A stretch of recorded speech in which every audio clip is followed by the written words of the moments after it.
And good evening, ladies and gentlemen. Welcome to another stream of Star Wars Knights of the Old Republic 2, The Sith Lords. And today is a very fine day. Looking outside, it's not as hot as usual when I'm streaming, mostly because there was a little bit of rain. So this was very nice, actually, very refreshing. And what also will be refreshing, I hope, will be, it will be at least for me, because we are going into the darkness, I would say. We are going into becoming a really bad guys at this point. Because previously on the stream, on the Space Wizard Barnabas's adventures, we have explored a lot of Dantooine, a lovely planet where there is a Jedi Master hidden. We found him, and we actually made it to a breaking point where we had to choose whether we want to support the settlers, you know, the good guys, general good guys that are living there in this building up ahead, or if we want to support the mercenaries who want to attack this lovely building and, you know, basically kill them all. So usually, you know, personally, when I'm playing those games, I'm going for a light side playthrough, like a good playthrough. So I would never, you know, myself, I would never side with those mercenaries who only want money and want to be rebels and just basically, you know, make an act of terrorism against the peaceful people living here in the Kunda settlement. But you know, this is a playthrough on stream, so weird things may happen, and definitely, you know, storming this place is one of those things. So we're gonna join the mercenaries. We're gonna kill a lot of people, you know, whoever resists us, and maybe, hopefully, we're also gonna fight the Jedi Master that is here on Dantooine, who wasn't really nice to us because, as a reminder, the Jedi have kind of exiled us from the Jedi Order. So we don't like them. We don't really like them. We want. I'm not going as far as saying that we want them to pay basically for their sins, but we kind of want that. So this is the first step. You know, the first planet that is related to finding the Jedi Masters, and here you are. The problem that I actually encountered last time is that when I started Dantooine, I took into my party two lovely characters, Baldur on the left here and Handmaiden on the right, and they're kind of more inclined towards the light side of the Force, you know, towards being a good guys, which means that several decisions that I've made in this playthrough on this planet, at least, you know, they didn't really liked it. You know, there were options where I could lose influence with them, and I kind of did, you know. So I don't think they really agree with me on storming the innocents.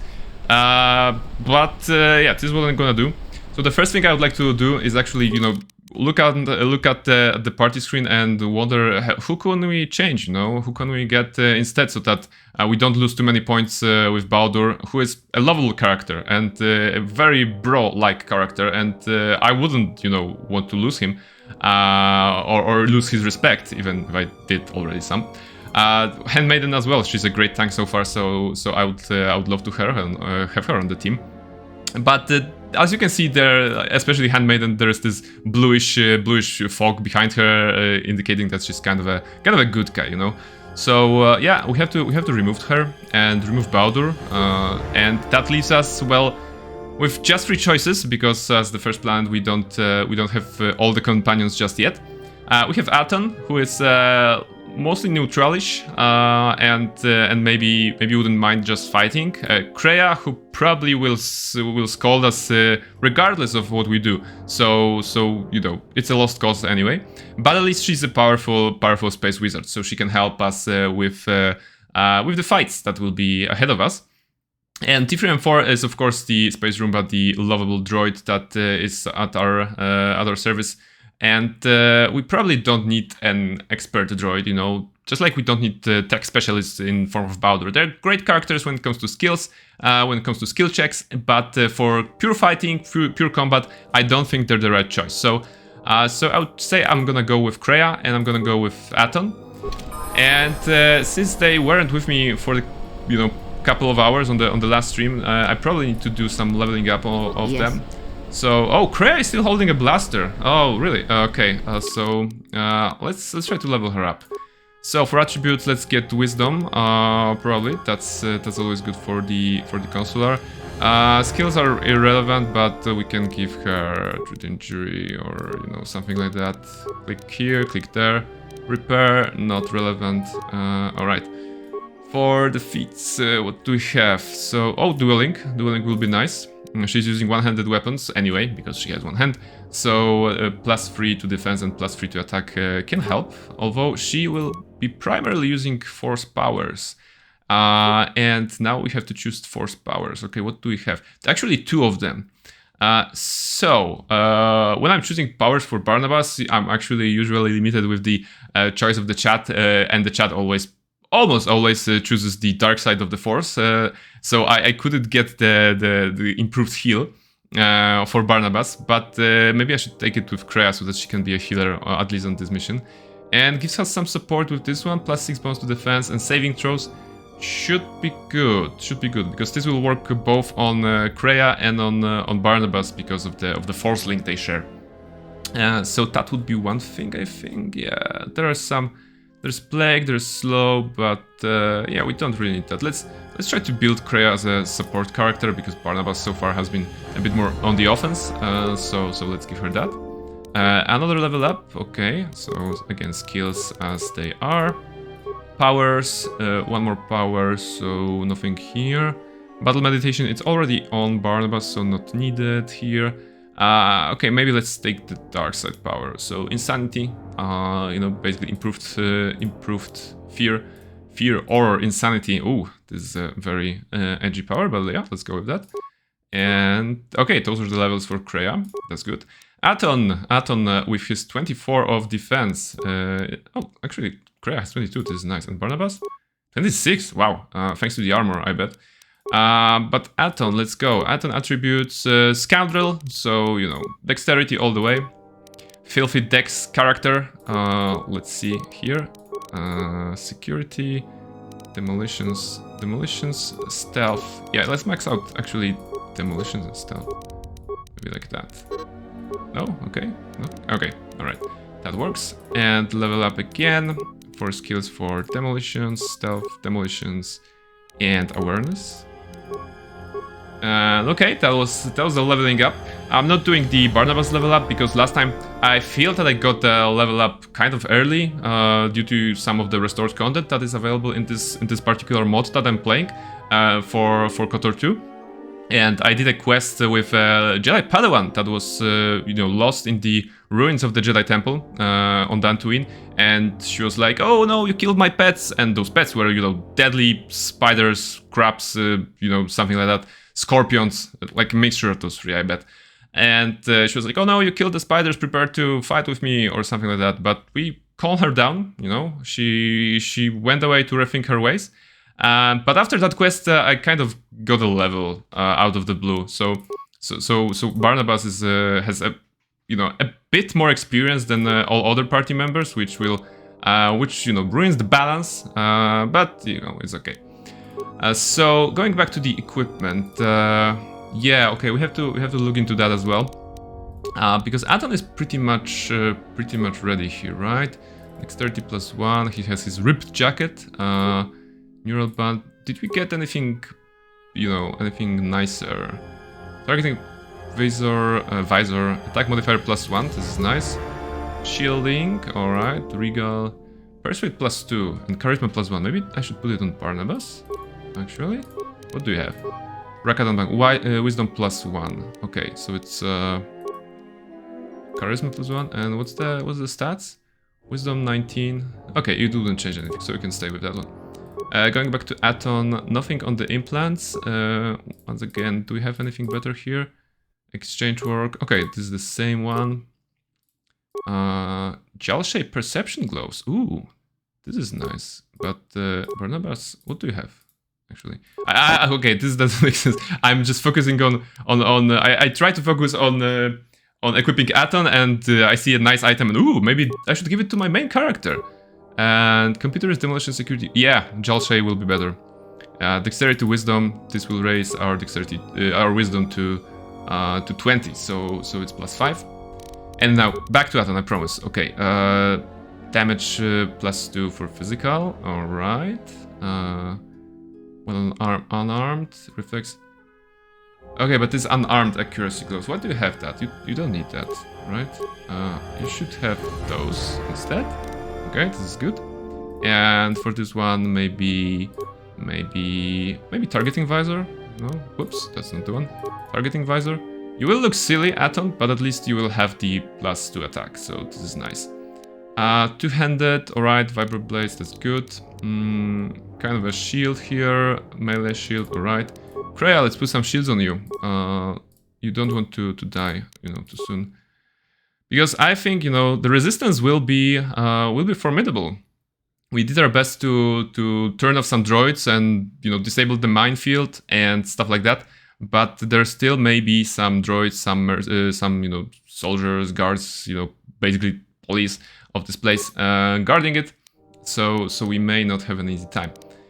For Kreia, she has a blaster and she does some damage, but she'll be casting anyway, so it doesn't matter. Some immunities, yeah, okay.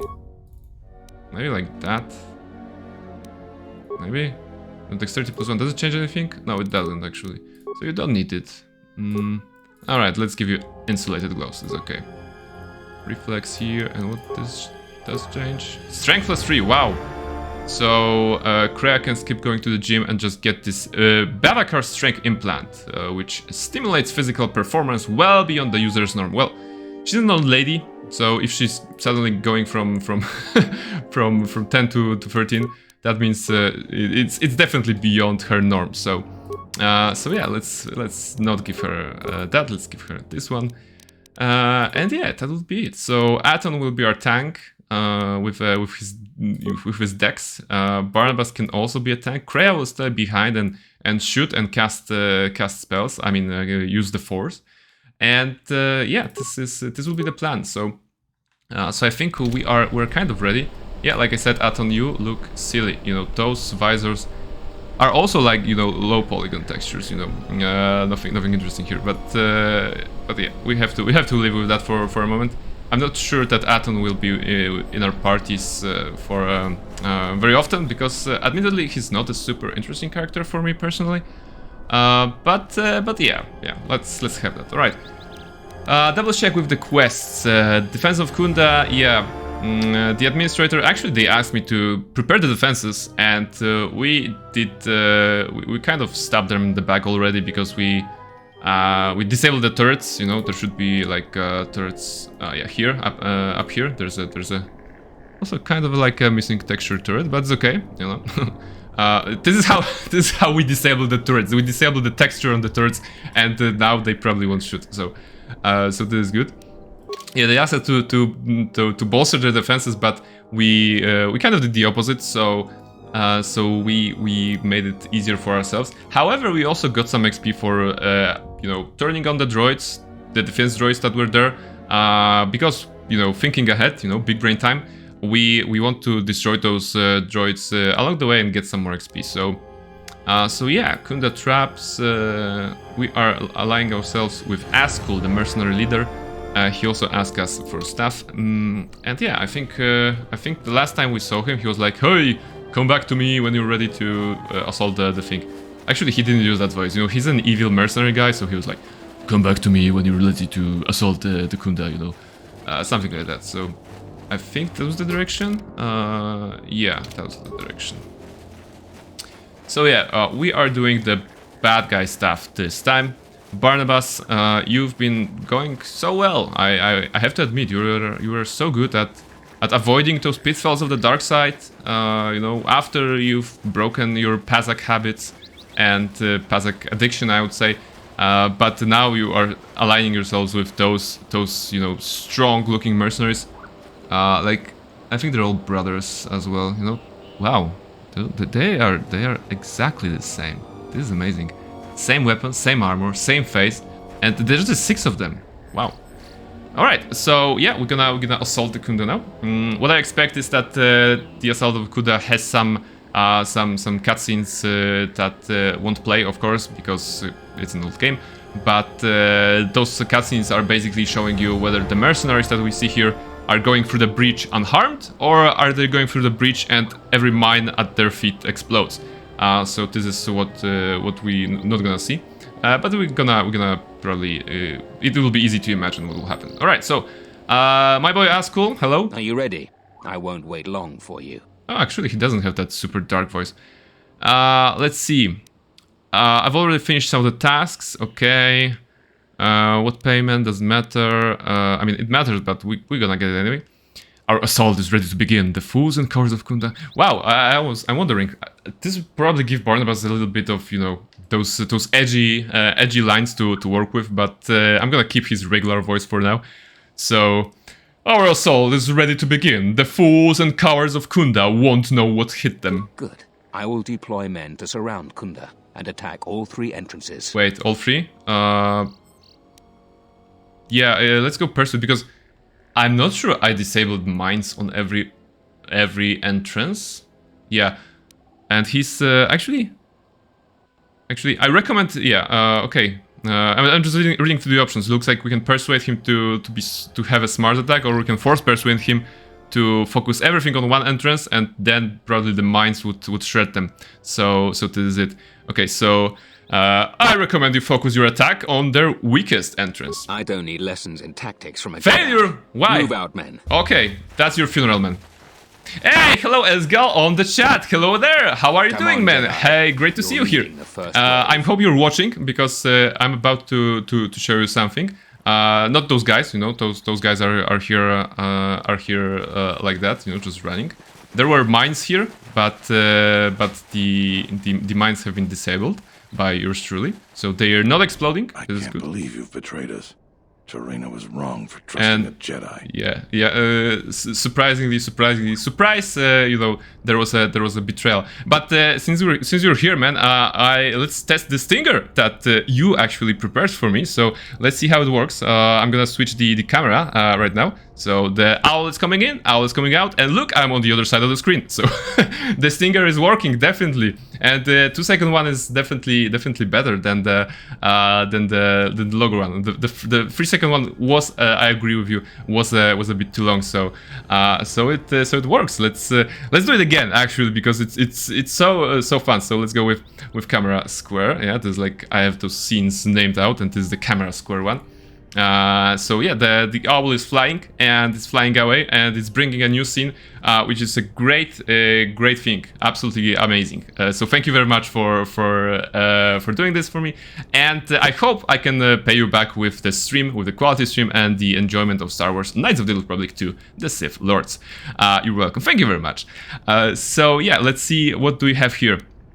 I am working with the mercenaries to reduce the casualties in this conflict. Please surrender, Zeron. It will prevent much bloodshed if you do so. Nah.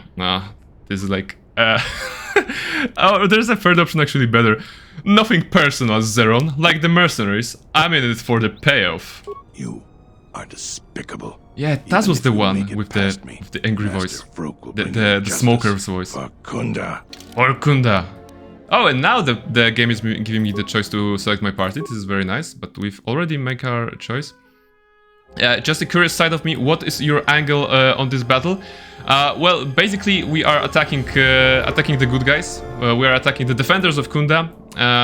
Like there's a lot of mercenaries on our side. Yo, there were only 6 of them before, and I think we will crush them, you know.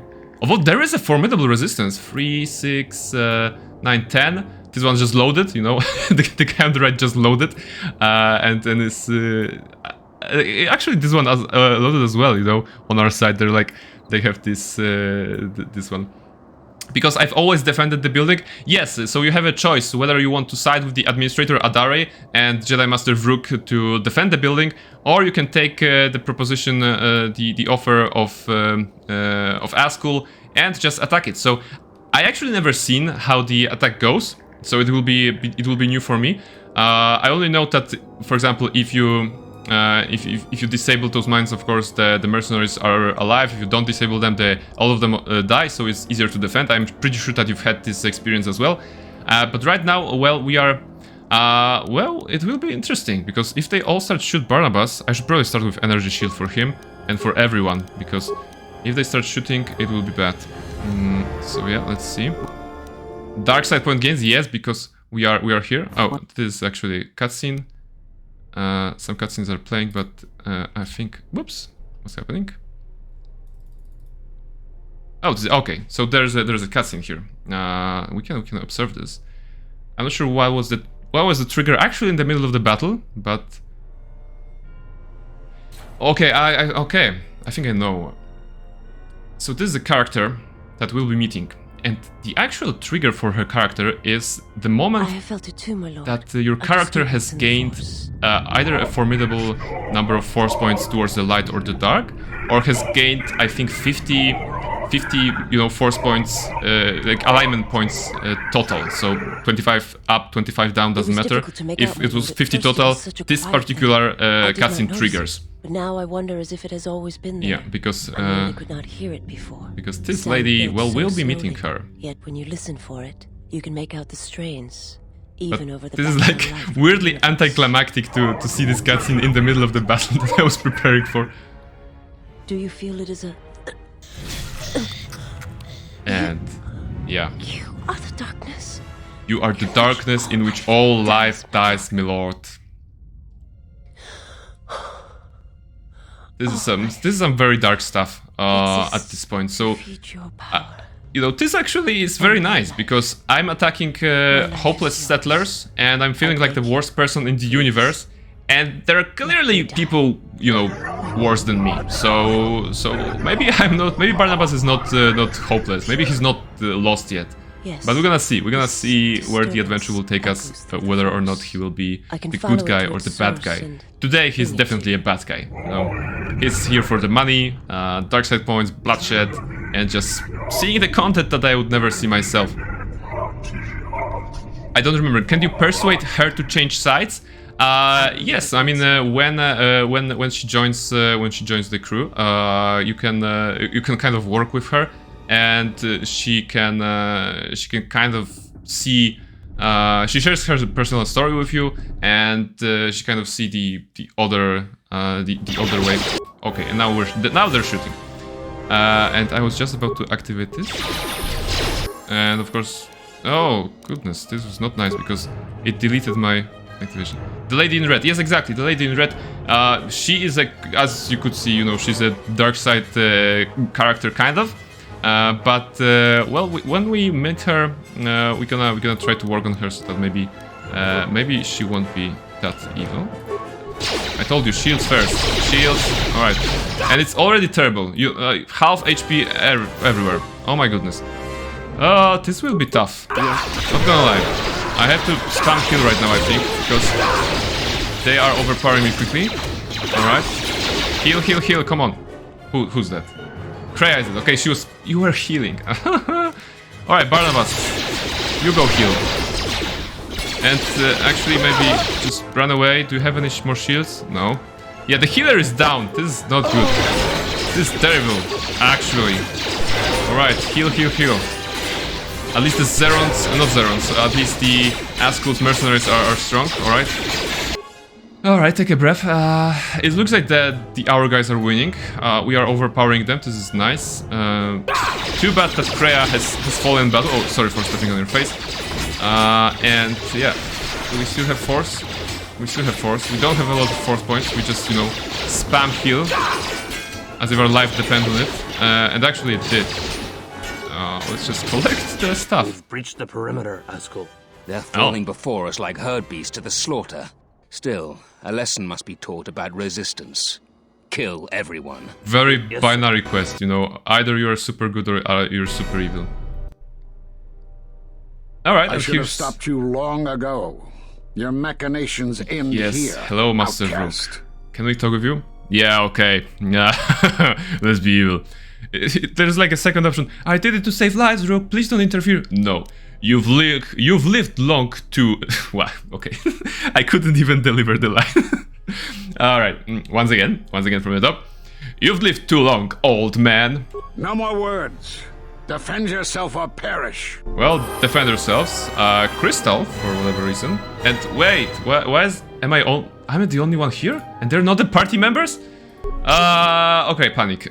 So engage defenses. No defenses. Engage... Okay, he's probably gonna have like a lot of like defense for those force powers, but there was one that was like kill. Kill was the one that they couldn't, or plague. No, slow was the one. There was one force power of DC 100, but I don't think I have it right now. Powers. Let's go. Which was that one? Yeah, okay. It's the last one in this line. So we don't even have an ace to beat him. Maybe he won't be that bad, but I'm concerned that my party members are not here to help me. I'm kind of confused here. Because that wasn't the plan. Mines, grenades, this is also a nice idea. And run around. Okay, let's... actually, maybe this is a good time to save the game. Because I was not prepared for this. So let's try to do the force powers approach first. So let's try how all those force powers work on him. Okay, saved.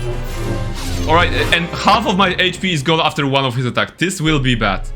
This will be terrible. Oh my goodness. Alright. Yeah. So I think we might have a problem here. The Jedi Master Rook is kind of two-shotting me, and my party members are not helping me. So yeah, okay. Let's see. How about I try to buy myself some time with a shield? You know, one of the shields. This is so the Chani? No, energy shield. It should work. It should work. What if I activate this? Oh my goodness. Alright. I barely activated heal. No, come on, heal. Can I move here? At least I can move here. Alright, where are you? Are you following me? Alright, he's an old man. He's an old man, so he's not too fast. This is good. Average plasma mine. What will happen? Oh! Oh, he's standing in place? Oh, this is interesting. This is interesting. He's standing in place. Probably is the problem with pathing. Maybe he can find me. Okay, this is gonna be cheesy, but let's see. We can actually, you know, maybe. Why are you not attacking me, old man? Come on. Can I go with average sonic mine, some more mines? Maybe this is a strat. Maybe this is this is the way. Yeah, you know, we are hunting. We are hunting here, so we need to do everything. Okay, maybe this will be enough. If not, I'm totally inclined to use all of them because it will be fun. But I like that. I like that the mines, you know, the visual effects of the mines stack. So the more mines we have here, the brighter the dome becomes. Okay, so let's see if we can just. Hello, are you here, Master Rook? Oh yeah, he sees us. Oh, so he's working on the line of sight. The moment I'm not, I break line of sight with him, he just can't approach to attack me. This is interesting. We learned something new about this game. Actually, we kind of had this situation already when we were exploring the restoration zone on Telos. There were some guards, and they were clearly kind of, you know, seeing me, but there was a barrel or something between us, so they couldn't like approach me, and I was just staring down at them, and they were like, you know, not attacking. So yeah, thank you very much, KotOR, for being developed that way.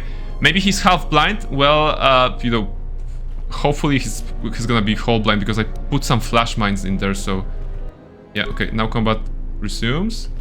Come on.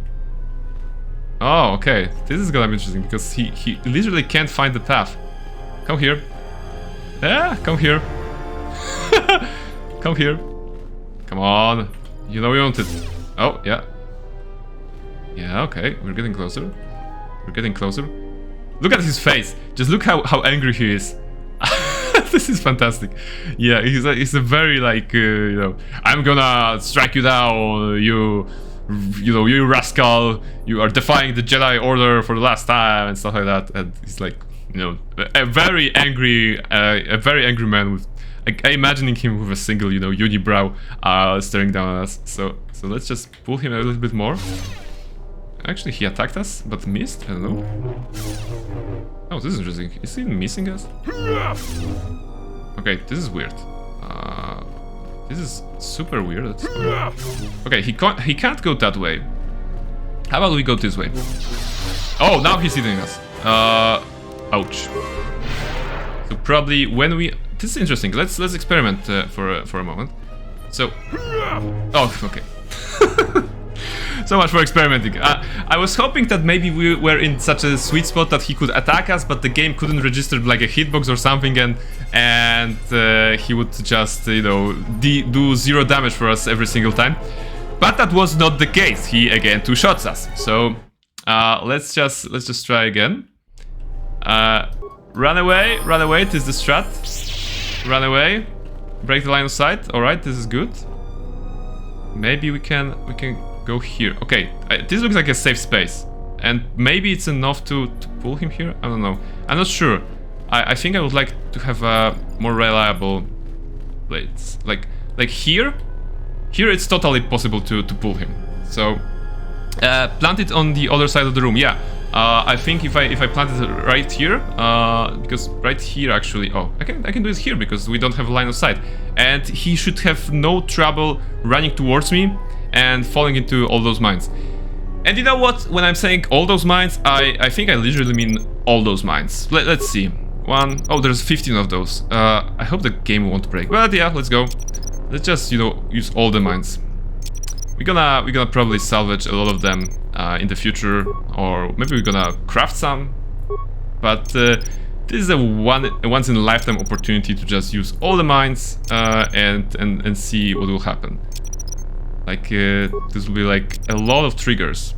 A lot of triggers. The moment he steps here, he's toast. Hopefully, unless he has some, you know, mystical Jedi resistance on mines. So then it may be a problem. Oh, interesting. I'm pressing it, but... Oh, interesting. There's a limit. We learn something new about the game every time. So I'm clicking the mines, but we can't put any more. So I put 15. I put 15 mines here, and probably the game doesn't want us to put more than 15. The dome is already, you know, pretty much white. So we're gonna have to do it in turns. If those 15 mines don't kill him, then we're gonna, you know, do a quick run back behind the doors here and behind the desk here, sorry, and just see how it goes. All right, so once again, maybe I should equip the shield for this one, and actually save because since we're already making progress that way, I can probably save it like that. All right, so let's see. Hey, actually, do you guys are here? They're not present, you know. I mean, that's probably on me. I put this visor on Aton, and he's not seeing anything. So he can see his friend Barnabas to help, and Kreia is also, you know, with the hood on. She doesn't see us. So it's lore accurate, you know. It's making sense. He's playing VR. Yes, exactly. You know, there's also another visor in this game that has like a kind of a red glass, or like a red part in here, and it's a little bit bigger, I think. So this is definitely a VR. But yeah, Aton is probably enjoying some Pazak in VR, you know. So yeah, this is Aton. All right, Jedi Master, hello. Yeah, come on. Run to me. Are you running? All right, and now the thing will gonna happen. All right, he's very close.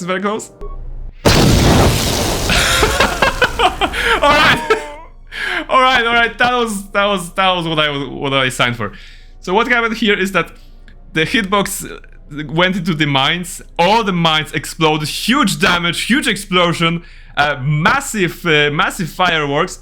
And he was instantly killed. So the game played the cutscene of us like actually doing something. You know, there was a purple energy jumping between us, and now the Barnabas is like curious about it. So let's see the dialogue. My perceptions feel strange, expanded. It is something the Sith, the assassins that stalk us, can do. It is of the dark side. Ooh. The ability to feed on life. The Force, the closer one comes to it, it makes them stronger for a time. What technique is it? Not all techniques in the Force are learned through practice and training. This is something instinctual, born from experience. It is a way that they fill the hollow places where the Force used to be. Right. You should have let him live. He would have fetched a fine price on Nar Shaddaa. No. Kunda is ours, thanks in part to your assistance. Here, take your reward, Jedi. We can take the 8,000 credits. We can persuade to get more credits. We can tell him that we deserve more credits. Interesting. Let's do a forced persuade. Because, to be honest, I wouldn't mind killing those guys. For XP, of course. But yeah, I deserve more credits. You deserve more credits. You'll get 50%. 50% more! That's, 12,000. Excuse me. This is nice. I have a date with the administrator, and I'm dressed to kill. Alright, I have a date and I'm dressed to kill. Alright, is he gonna kill her? Because I kind of like her, she greeted us. The Republic won't stand for what you've done here. You'll pay for your crimes. Hello, Near Model. We are criminals right now. We are dark side. Welcome to the stream. Just give me a moment to play the dialogue out and see what happens.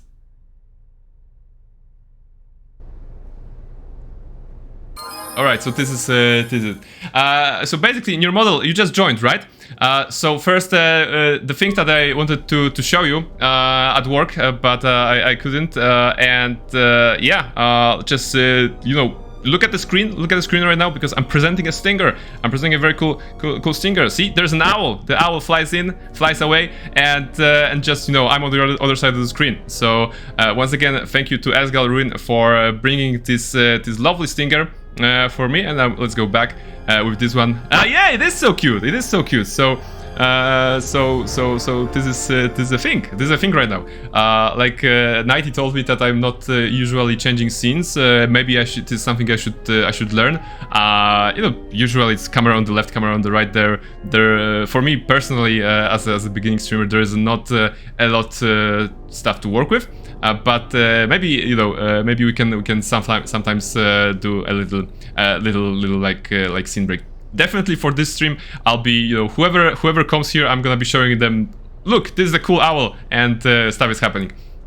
So in your model, you are joining in the great moment because we have just actually destroyed the resistance of the good people because we have become the bad person.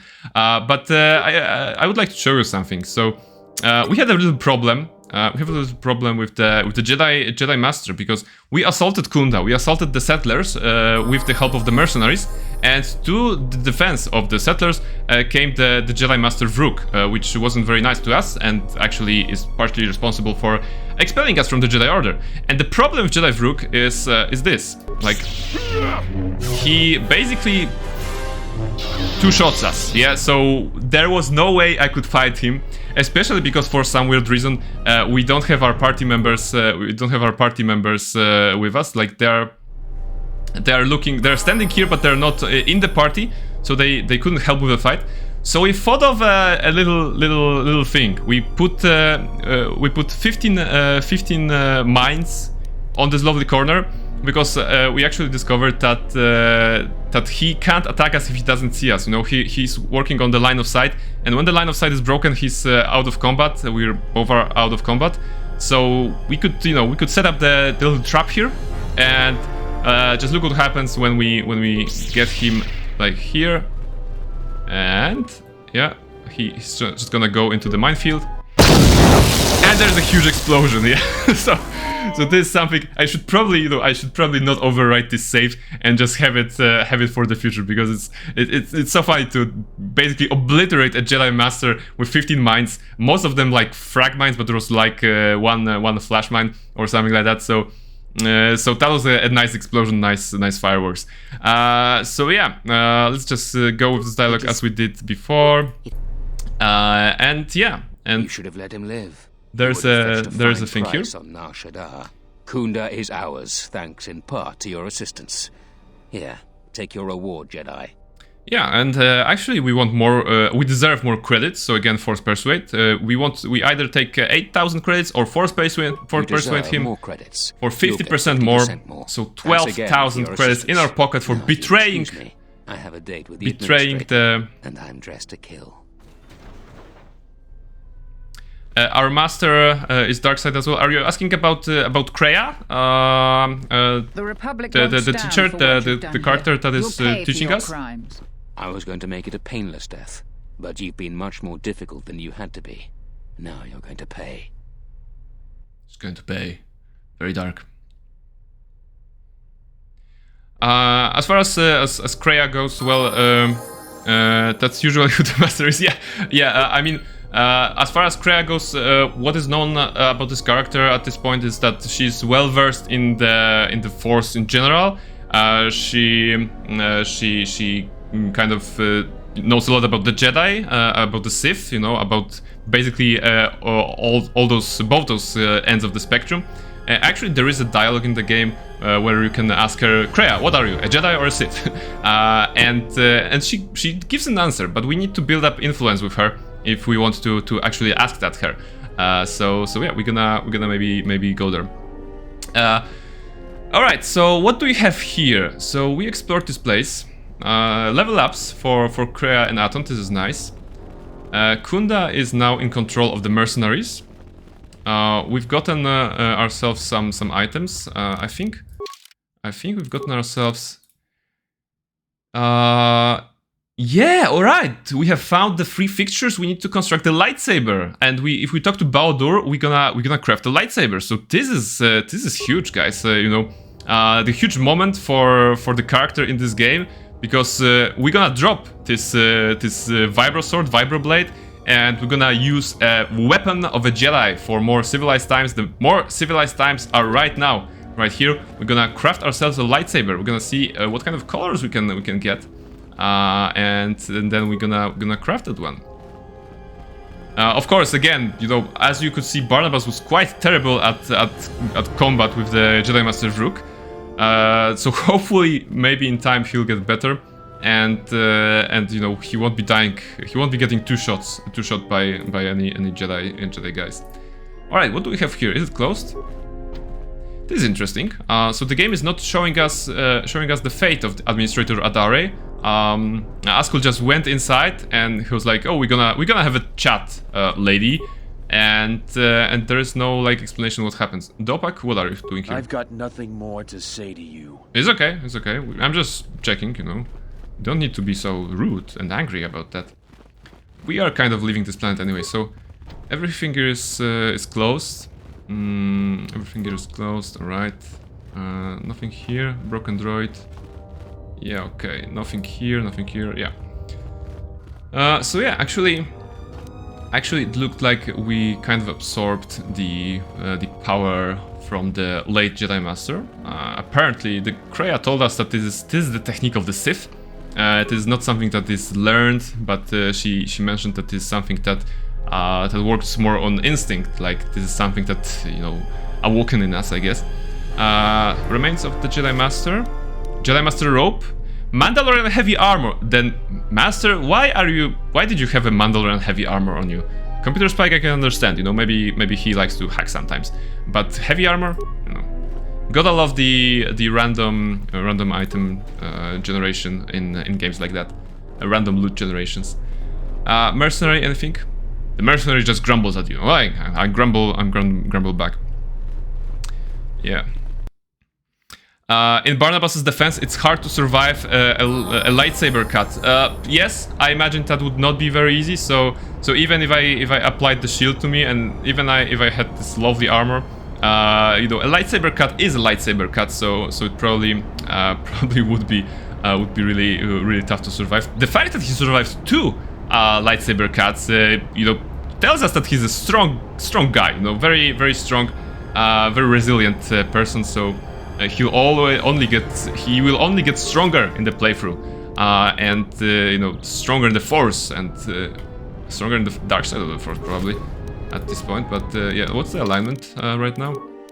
Oh, we've gotten a lot of dark side points for this part of the game. You know, we were kind of in the middle-ish, and now we're getting darker.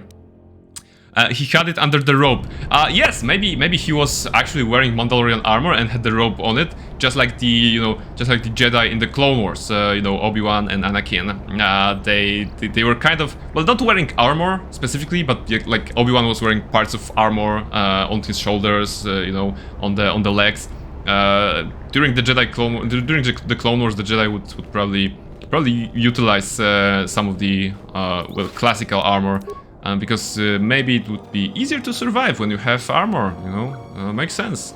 It's probably not Jedi wisdom, but it's a wisdom nonetheless. He might be weak, but he's rich. Yes, 12,000 credits plus. So where is our money? Our money is 28,000 credits. We are rich, and we have a bunch of items which we can sell. So this is fantastic. We're gonna be rich. Let's see. Let's give Aton. Although I'm not sure Aton deserves a level. Like he fought with the initial wave of the mercenaries, but he didn't help with the master. So this is something. He doesn't deserve a level right now. Kreia, you also didn't help, so no level for you. For Barnabas, yeah, we're gonna not level up anyway. Wait, what's the XP here? Yeah, okay, so he's 14. They will be 14 as well. All right, this is good. Yeah, we don't need to level up right now. Buy a new ship. Well, for 28,000 credits, it's probably possible to buy a ship, but you know the Ebon Hawk has style. And I don't believe that we can buy a more stylish ship with those 28,000 credits. Maybe we could afford something. Oh, look at that! Do you remember our friends, HK50s? It looks like they are going to try to assault us again, as they do. They are surprising us at every corner, literally. I mean, it was a literally corner surprise, and I don't think it was in the base game. I think this again one of the things that was added in the mod, like added from the lost content of the mod. A statement: is there something to kill, Master? Yeah, let's see what they will say. What they will say. Unnecessary observation. Targets acquired. Annoying recitation. Let us proceed to facilitate communications. Yeah, recitation. That was indeed unnecessary. Bring about the termination of hostilities. All right. HK50 assassin droids. Let's see, just maybe energy shield for safety. Yeah, because that's already 20 damage. Let's just do we have something? Yeah, okay, we can spin them, right? No, we didn't. Come on, Aton is almost down. Kreia, why aren't you healing? How about this? Heal for Aton? Yeah, okay, heal for Aton, that's good. Maybe actually I should have used the shield on Aton, right? Oh, he's a melee shit. Alright. So, no energy shield. But it's okay, Barnabas is saving the day, I believe. I hear you. Let's do this weird... Okay, Aton is down. Okay, this is safe. One more shield, please. No. One more shield. Go. Shield. Come on, activate it. Thank you. Now heal. Alright, this is good. Looks like we're taking damage. Barnabas is also taking damage. More where that came from. Alright, Kreia, can you tank for a moment? Thank you. I need to rethink our strategy. Maybe this is a good time to give Aton a level up, you know. Maybe this will save him. So let's do it like that. Aton, demolitions, demolish them, but stealthily and be aware of your surroundings. That's the lesson. Feats. 2-weapon fighting, alright. 2-weapon fighting will give him more bonuses to hit them, so this is nice. Alright, yeah, Barnabas. Actually, this is a dire situation, but can we change armor in combat? Yeah, okay, we can't. Unfortunately. Because I was thinking that maybe this is the moment that Barnabas will throw away his armor and put on the Jedi robe, like either a Grey Jedi robe or Jedi Master robe or Dark Jedi Knight robe or any of those cool robes that would allow us to use the Force Lightning. I should have thought about that before that.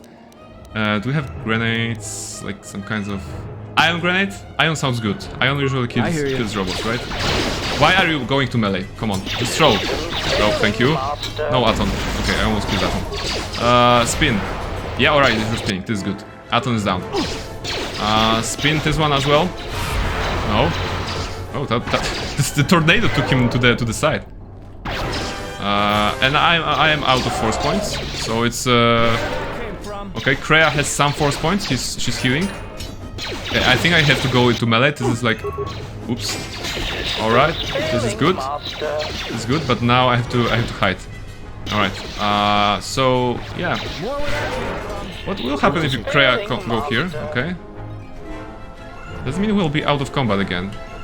Okay, we kind of were out of combat. No. How did Kreia kill him with the blaster? Because she didn't have any force powers. Or maybe the grenade did the damage. Wow. Okay, I was expecting to just run behind the corner and see the HK-50 follow me in. But, wow. The party won, you know? We won, guys. That's good. Let's do some healing. Although, this is exhausting. You know, we kind of need the Jedi rope. We kind of need the... all our force powers. Remains. HK droid processor. This is nice. This is nice. That means we have droid chassis and the droid processor. Okay, so we need a chassis. Or maybe we found the chassis. Do we have a chassis? Chassis? What's the word? There should be something like... Yes, we have HK chassis and droid processor. That means we can rebuild something. Wow. Wow, this is a breakthrough moment in the game, because we're not only, you know, finishing our first planet, not only getting a lightsaber, we're gonna fix the droid that is in the cargo hold on the Ebon Hawk. We are rich, you know. This is like, you know, very nice time to be Barnabas, you know. All right, let's take a rest of the ship and see what kind of lightsaber Baldur will build for us. However, there is something else. It looks like Barnabas has felt a presence on the ship. Something curious. Something that doesn't feel right. And everyone is dead. Or maybe asleep. But something is definitely wrong. So Barnabas is moving slowly and closely to the target. And, surprise, there is someone on the ship. And what have you done to the crew? She's approaching. She has a lightsaber. She's dangerous. She has a red lightsaber. She's very dangerous. Oh my goodness. I hope that she can be defeated easier than the Jedi Master. Let's just go with kill. Alright, safe. Alright, she's not two-shotting us. This is good. Let's just put slow on her. Very nice. Whirlwind. This worked. No, didn't work. A scream. Alright. I think I'm losing HP faster than she does. So again, mines. Mines will save the day, but maybe we can do it without it. Let's see. Just one more kill. Alright, now she's choking. This is good. She's losing HP rapidly. Nice. What's happening? Whoa. She kind of like... What was that out-of-body experience? What was that? Barnabas was translucent for a moment, and she was doing like that. Okay, let's do another kill. Yes, she's choking. Okay, she's going down. No mines this time. Yes, alright. My lightsaber. You've destroyed it. We have destroyed the yield, lightsaber. Master. It She is called as us I Master. heard through the Force. My life for yours. Alright, so Barnabas has a, you know, very tough couple of minutes with the assault, with the fighting Jedi Master, with the HK-50. Actually, you know, that was a lot of assaults, you know. We did the first assault, that's granted, but then the droid assaults us, and then this lady assaults us, so... you know, Barnabas needs a rest, you know. We probably need to go to a cantina of some sort and play Pazak, or, you know, do something constructive with our lives. What do we say here? Yeah, let's just... If she insists on calling us Master, then we will call her the Apprentice, I believe, you know. So let's try to be in the position of power here, because usually, of course, in normal playthrough, I will be like, I will not kill you, you can be redeemed, you can be forgiven, and stuff like that. But this is a different kind of playthrough, as we already established. So let's just see. You pledge yourself to me? I have nothing to offer you. Your strength is superior. It is as I felt. And she's dead. Or maybe not. Now I've seen everything. This woman, she's a Miraluka. I didn't think any were left in this part of the galaxy. What's a Miraluka? I heard they had a colony on the Midrim, almost halfway between Onderon and Dantooine. Then, it wasn't there anymore. The whole planet was wiped out. Nothing left alive. No one knows why. Maybe she knows. Well, it was a planet of her people. If they see through the Force, who knows? If they're all Force sensitive, maybe they all saw something through the Force that we can't see. Maybe. And they left before it happened. Or maybe it killed them. See through the Force? They claim to see on a higher plane than we do. You know, the whole Force thing makes me nervous. Yeah, like Miraluka don't have eyes, as most of the species do. They perceive the world through the Force. Will she recover? I have uses for her. Well, some of her wounds are pretty bad. Looks like she was already carrying her share of scars, though. I think she'll recover, yeah. Yay! Alright. Let me know when she awakens. I have questions for her. She is a threat to us. Oh, really? She is useful, and I do not mean to kill her yet. I am not asking that she be harmed or interrogated, but she is of the Sith, and she has attacked us once. She's jealous. Yeah, maybe she is. To walk freely on the ship. She should not be allowed. Okay. You have scavengers apart from Visas Mar lightsaber. All right. Oh, she's already awake. So we're gonna have a whole sequence right now. Or yeah, okay, we're free.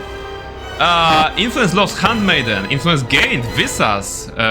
Received double-bladed lightsaber. So interesting, because it was told that we destroyed her lightsaber.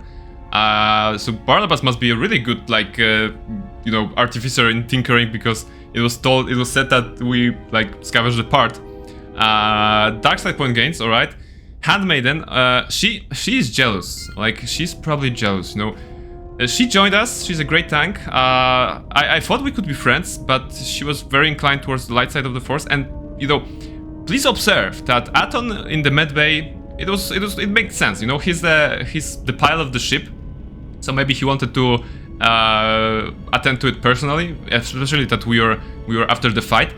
But after the dialogue with Aton about Visas, Handmaiden was the only one to approach, you know, like T3M4 doesn't care, Kreia doesn't care, no one cares, Baldur doesn't care, but the Handmaiden is like, she should not be allowed here, she's of the Sith, she's evil, you know, and also I'm more pretty than her, you know. This is the Handmaiden's way of thinking right now. Of course, much love to all the fans of Handmaiden, but I think Visas will be like will be a better, you know, conversational partner for us. And Aton is Aton. Yeah, Aton just doing Aton things. But before we go to the new lady that we have, let's just see what's the, you know, how are we with Handmaiden at this point? Let's try to maybe regain some of the influence on her, because we've lost a couple of points on Dantooine. Maybe she will have a comment on that. Yes? Let's see. What are you doing? I am training, so that if danger should strike, my body and my reflexes will be prepared. Okay, makes sense. And I had forgotten how long hyperspace travel can be. If I do not have something to focus my attention on, I fear my sanity will erode as well. Alright, yeah, let's see. Can you teach me some fighting moves? Training is something reserved for certain caste members of the Echani, but I do not see the harm in instructing you in some basic principles. Yeah, there's, you know, level 0, Barnabas is not very... But I will instruct you on how physically Echani fit. children are raised on warfare. This seems as good a place as any to begin. All Echani fighting principles rely on foundations. I think we can unlock some feats on her when we complete the moves, training or something like that. It is not possible to understand the higher tiers. It is similar to learning the alphabet of a language before being able to use words, then sentences. Okay, makes sense. So, I understand. I am ready. As a foundation, I will instruct you in our elementary movements. The body itself is the first weapon you must master. Oh. It is not something that can We're gonna be do yoga. described. Let us I duel, bet. you and I, and that shall teach you more. Duel? Why does everyone want to Use fight in only this your game with hands me? and feet to strike at me, nothing else, or our combat shall be over. Do not resort to using any items or any force techniques you may possess. Such things will obstruct learning. Alright, so no force powers, no weapons or items, got it. Does that include no armor or clothes? Duels among the Echani are rituals, and it does not allow for armor or anything that restricts movement. Is it going to be underwear fighting? Mm-hmm, you know, it will be, So, you know. Well, to duel without clothes seems a little exposed. Your modesty has no place in combat. Even the youngest of the Ichan. Have you seen Zorro? That's why. Yeah, well. we don't need clothes ready? at this point. We are ready. Yes, no force powers, weapons, or items. Got it. Very well. I shall match my movements to Oh, resist she's your stripped. efforts. And do not hold back, or I will hurt you. And she did like instantly. That's a very, very nice skill. And what is that? What is that? If you guys remember the Barnabas's, original underwear from the very first stream, it was like, a bit shorter and bronze and stuff like that. And now it's like a dark side pajamas. What is this? Why are you in a swimsuit? Yes, exactly. Why are you looking like that? And okay, she's keeping boots on. The boot stays on. All right. So no force powers. Cheap Spidey suit. Yeah. Yeah, this is the, across the Spider-Verse KotOR 2 edition. This is the Spider Barnabas at this point. It looks amazing. Either Spider-Man or Deadpool or any of those black and red heroes. So let's try to defeat the Handmaiden in our in our swimsuit, spider swimsuit. Let's just use this one, I guess. I mean, she's stronger than us. She's gonna kick our butt. However, there is one thing that can save us. The nice thing about being a Jedi is that the Jedi are trained in unarmed combat as well. So we have been getting some feat for the levels. Unarmed specialist, which is kind of like increasing our damage when we're not having any weapons. So we still do. Oh, Barnabas, you are very dark at this point. Wow, this is interesting. Like an hour ago it was here, and now we're already 1/3 towards hell. But what I was going to say is that we still have some damage, 3 to 15 and plus 15 to hit. Okay, and so not great, but well, that's what we're gonna do. Let's see, can we actually win against her? 7 damage. Okay, 19 damage. Hey, why is she using items? She's cheating. She told us no items. What is that? I mean, I know why is that, because what will happen if we lose? I mean, she won't kill us, right? We will lose. This is a given. There's no chance we can win. Yeah, okay. You fought well, but you announce your motions before attacking, sometimes quite loudly.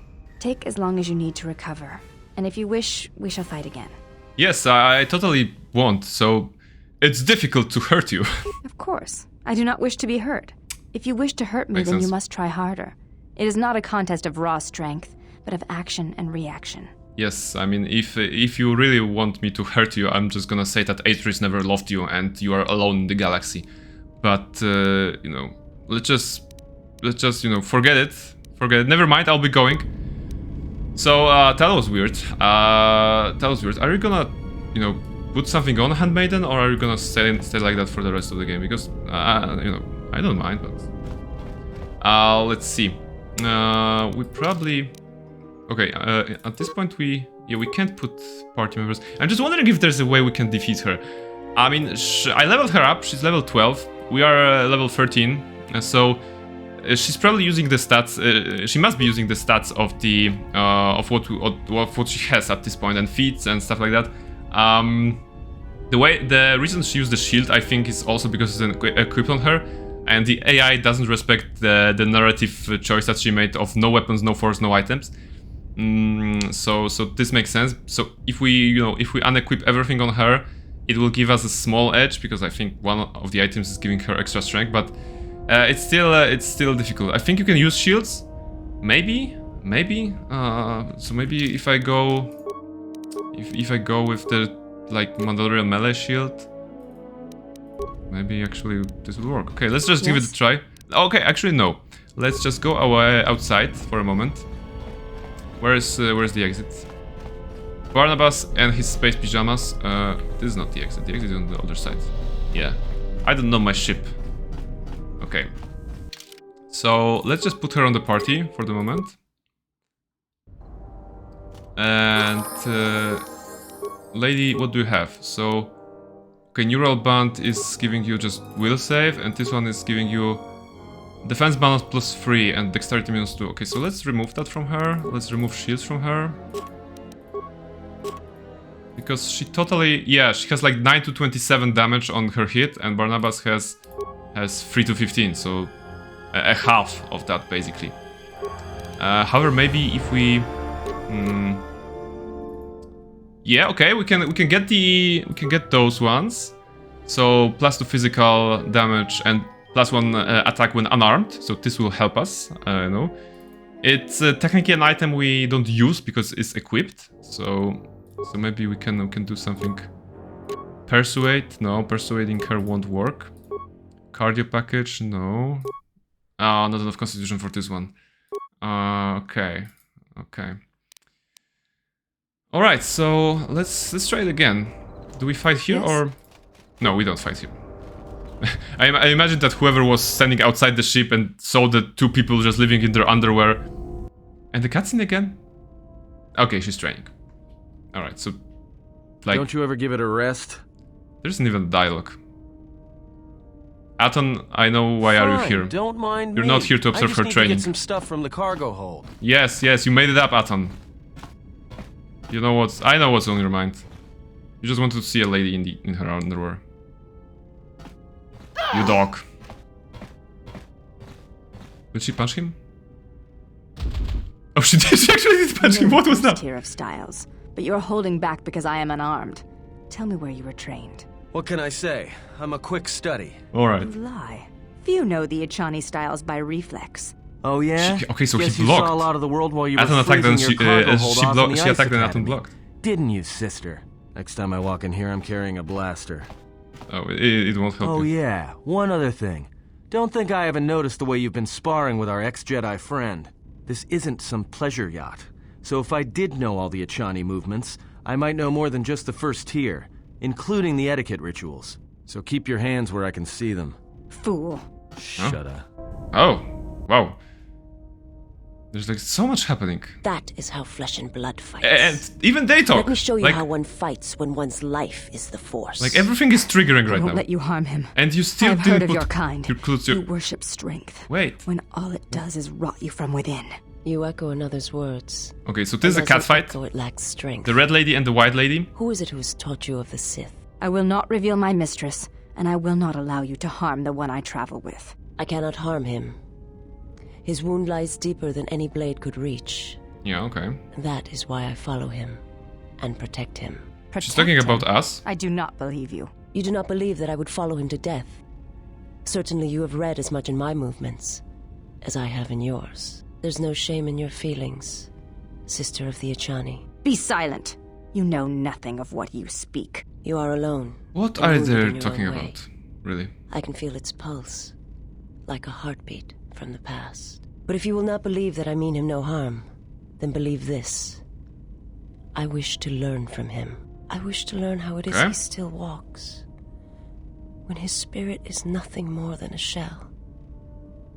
When you feel as though the Force, as if life itself has abandoned you. I had a question for you, sister of the Echani. The exile. What does he look like? Visas can see through the Force. It is more. Yes, but she is also asking how do we look like? Selfish, at times lacking discipline. We are selfish, really. It's just because we took, a bribe from the mercenaries, we are selfish. She has poisoned his heart, but yet. So she's basically reading Handmaiden's mind. Well, kind of, maybe. Maybe not on a very deep level, but Mira Lucas probably have the ability to perceive the basics, and given that she's trained in the ways of the Force, like very much trained in the ways of the Force, she probably can, look inside. But it is not me you should fear. There are darker things in the galaxy than a blind one such as I. The blind one such as I, yeah. Something troubles you, servant of Atris. And they are talking, like, everyone is talking, and Aton is standing in the corridor. Oh my goodness, guys. Perhaps we are more allies than you know. Just, can I play my character? just for a moment. Judgment, and it will doom him. There is still hope. I do not believe so, and neither do you. You have seen his stance, his movements. They mirror hers, not yours. But do not mistake my intent. We are together in this. Yeah. And if we stand together, we may yet prevent a greater tragedy. What is this? Kreia is like being friendly to someone. What you think is of no concern. What the exile. We're together. We're a family. Concern us. Now is my time to shine. Thank you. I believe that if I move more than 10 pixels astray, another cutscene will activate. So I probably need to go, you know, to Handmaiden. Yes, I want to train again. Why are you here? Why are you angry? Actually, there's an option. Are you angry? Or no, what's wrong? What's wrong? That's, you know, what's wrong? If you have come to ask me questions, try to find out more of Atris or the Academy, then I have nothing to say to you. No. I see where your loyalty lies. And if you stand with her, then you cannot stand with me. No. She is of the Sith.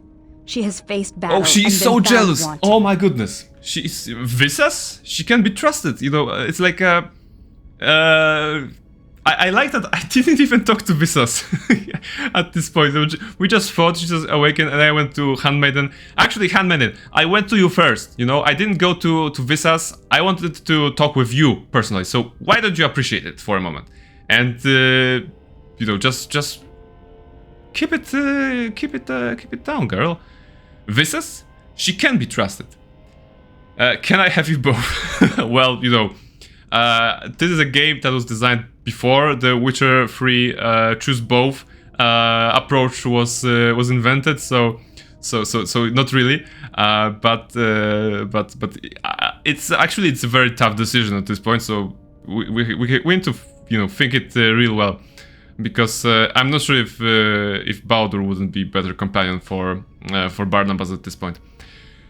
Visas, she can be trusted. Why is it you trust her and not I? I trust you. I would follow you wherever you led. Like, oh, okay, she's angry because I didn't put her on the party for attacking Kunda. She who would lead you to the Sith. That's the narrative I'm going with. She who would sacrifice you to darkness. Yeah, I mean, okay.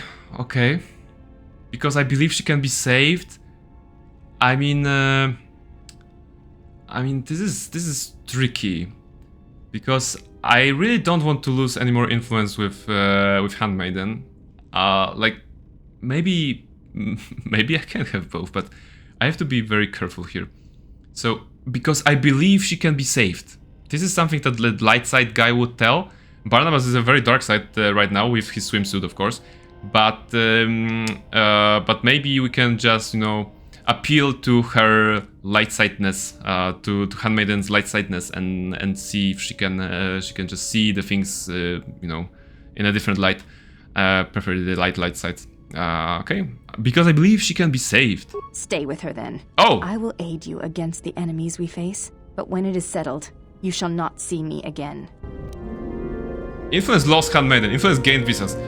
Well, okay, I tried so hard, and in the end it didn't even matter.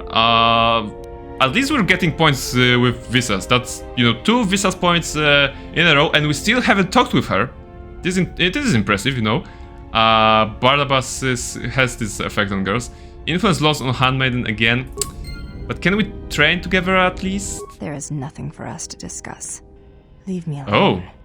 Oh, okay. Very strong. Leave me alone. Okay. So, bye, I guess. So yeah, this playthrough is going very strangely, very fast. Because your swimsuit matches Visas' robes. And actually, if you look at the screen right now, I don't have that swimsuit. Which leads me to believe that the swimsuit color is affected by your allegiance. Like, we regained something, because I just did the light side decision, trying to appeal to Handmaiden. As you can see, Barnabas has no longer have this big cloud of red behind him. And actually the swimsuit changed, so this game was ahead of its time, you know. Can you show me another game in which the underwear changes based on your alignment? Maybe there is one, but I don't know anyone. So this is a very strange playthrough today, you know, and a lot of things are happening. So we need to sort this out, and if we are already naked, maybe it is a good time to actually bring ourselves a robe, you know, not armor. So we are going back into the Jedi ways, into the ways of the Force, into the ways of the Space Wizards, and we have to decide. So Padawan robe, 1 defense bonus. Well, we are not really Padawan. Grey Jedi, okay, that's defense 1 and charisma +2 and regenerate force points 1. This is good. This looks nice. Dark Jedi Knight robe has a higher defense bonus but doesn't give charisma. Jedi Master Rope, even higher defense bonus. But the Great Jedi Rope is the most interesting one. And it's, I think, aligned with what we have as Barnabas right now. So staying in the middle-ish, still-ish, you know, even though we had a slightish, you know, downfall, but because we attacked the Kunda. But this is probably the rope that I should go with. And maybe let's go back to Gel Shape Perception Gloves and Wisdom +1, this is good. Unless it's Wisdom 20. Okay, Wisdom 20, this is good. This gives us Stealth, Reflex, Dexterity. Oh, Wisdom +1 here? Oh, interesting. Okay. So if I go Wisdom plus here, and maybe instead of Wisdom here, I'm gonna go with Charisma here. Yeah. Alright. Alright, this is looking good. This is looking good. So the reason I'm equipping Barnabas right now in all those cool things is because we are going to get the coolest thing now. Because if we are to... okay, this doesn't look fashionable. I mean, it gives stats, but I think the Neural Visor was better on him. Yeah, let's sacrifice the stats for the looks. Sorry, Rakatan Band. Yeah, this makes more sense. You know, the yellowish one didn't go well with the rope, so I think I'll go with this one. So yeah, we are... if Visas Mar, the lady in red that joined our crew apparently, wants us to be like her master, then we should act as one. You know, we have a rope of a person that looks like a Force user, and we need to get a lightsaber. So Baldur, this is your time to shine. We have all the components, and we're gonna build ourselves a lightsaber. I didn't want to talk about the war, but can I ask you something? Okay. What is it? Why did you decide to fight? Alright, he's asking about the backstory of Barnabas before the game. So why did I decide to fight? The Mandalorians had to be stopped. I felt the same way.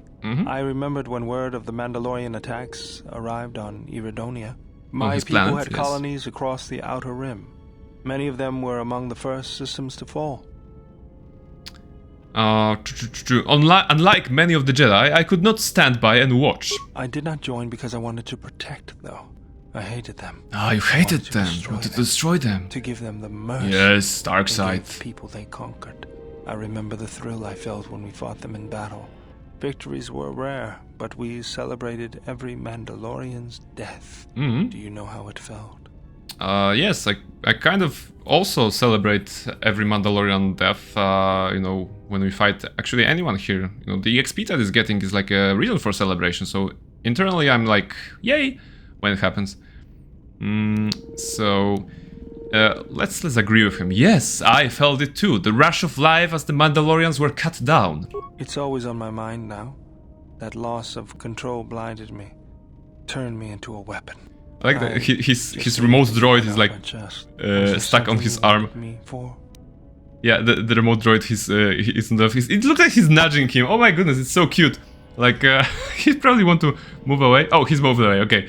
But for a moment, he was like nudging Baldur's hand, and it was so cute. Alright, so, actually asking about the remote feels natural here. Where did you pick up that remote anyways? That old thing? I built him when I was a kid. Aww. Been following me around for years now. Friend. Despite what I've done to try and Metal chase him friend. off. Hey, just kidding.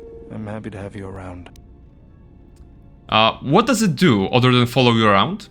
He helps me out with repairs. I outfitted him with a cutting laser and some other tools for delicate modifications. He's also good for singeing the pants of annoying techs. Oh.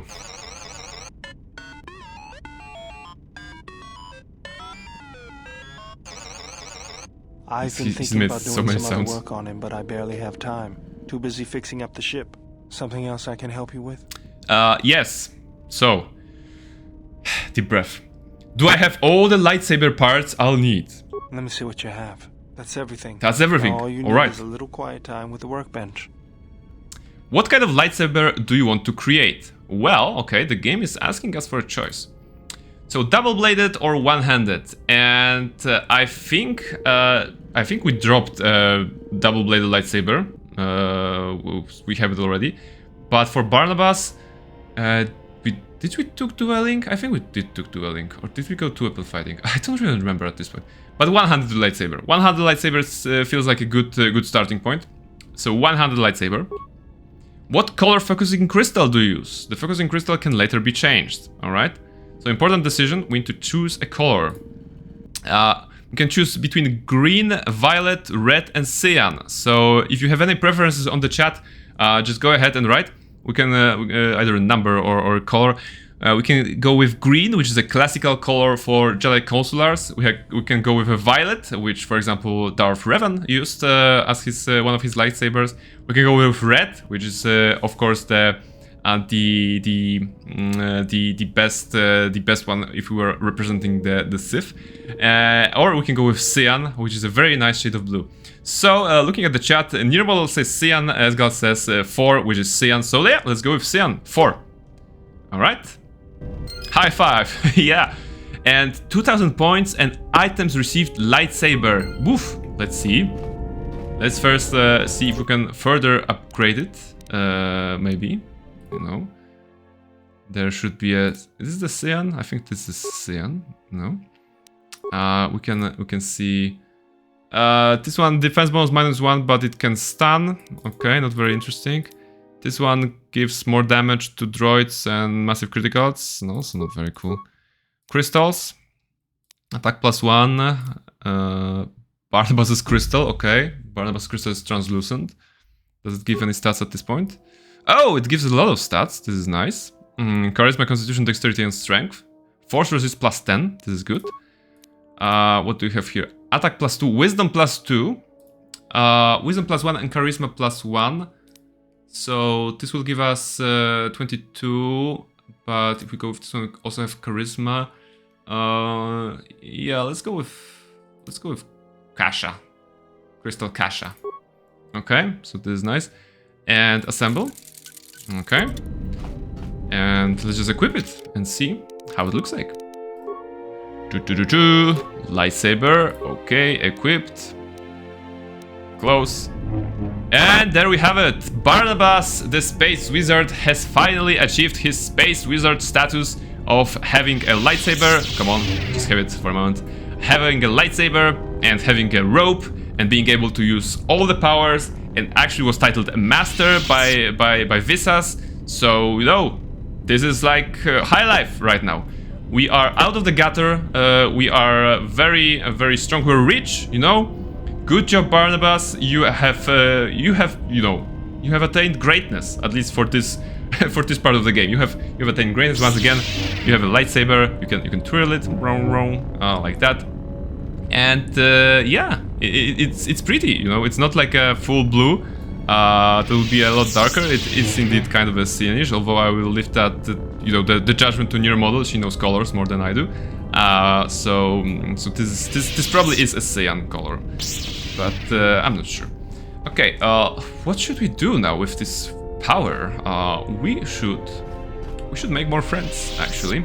And one of the friends here, there is this one here. Edgar is saying, alright, thanks for the stream, got to go, bye. Yeah, thank you very much for coming. And once again, thank you for the lovely stinger that I just put here.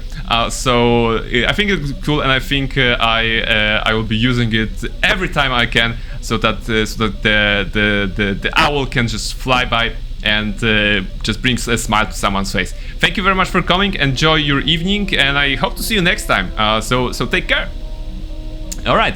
So damaged HK units. We have been attacked by a lot of HK-50 units, the silver robots, and on our ship there is a damaged HK unit, which is a kind of a bronzish, copperish, a rusty model, from a bygone era, probably. But we can repair him.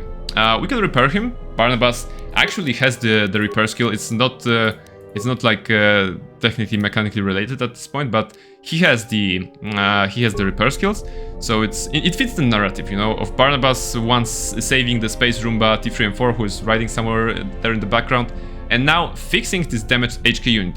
Is it safe to activate a droid when we saw his kind of brethren / cousins attack us?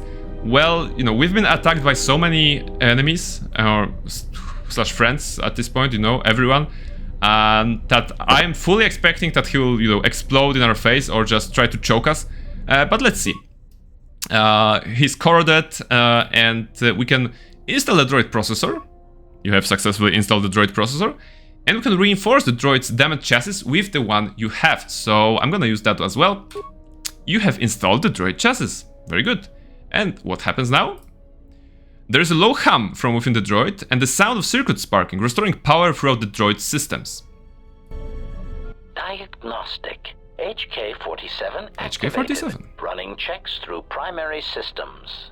Assessment. It appears I have suffered considerable damage and dismemberment. I can feel all the cracks in my motivator. I love his voice. And my central control cluster seems to have taken several repeated blaster shots at close range.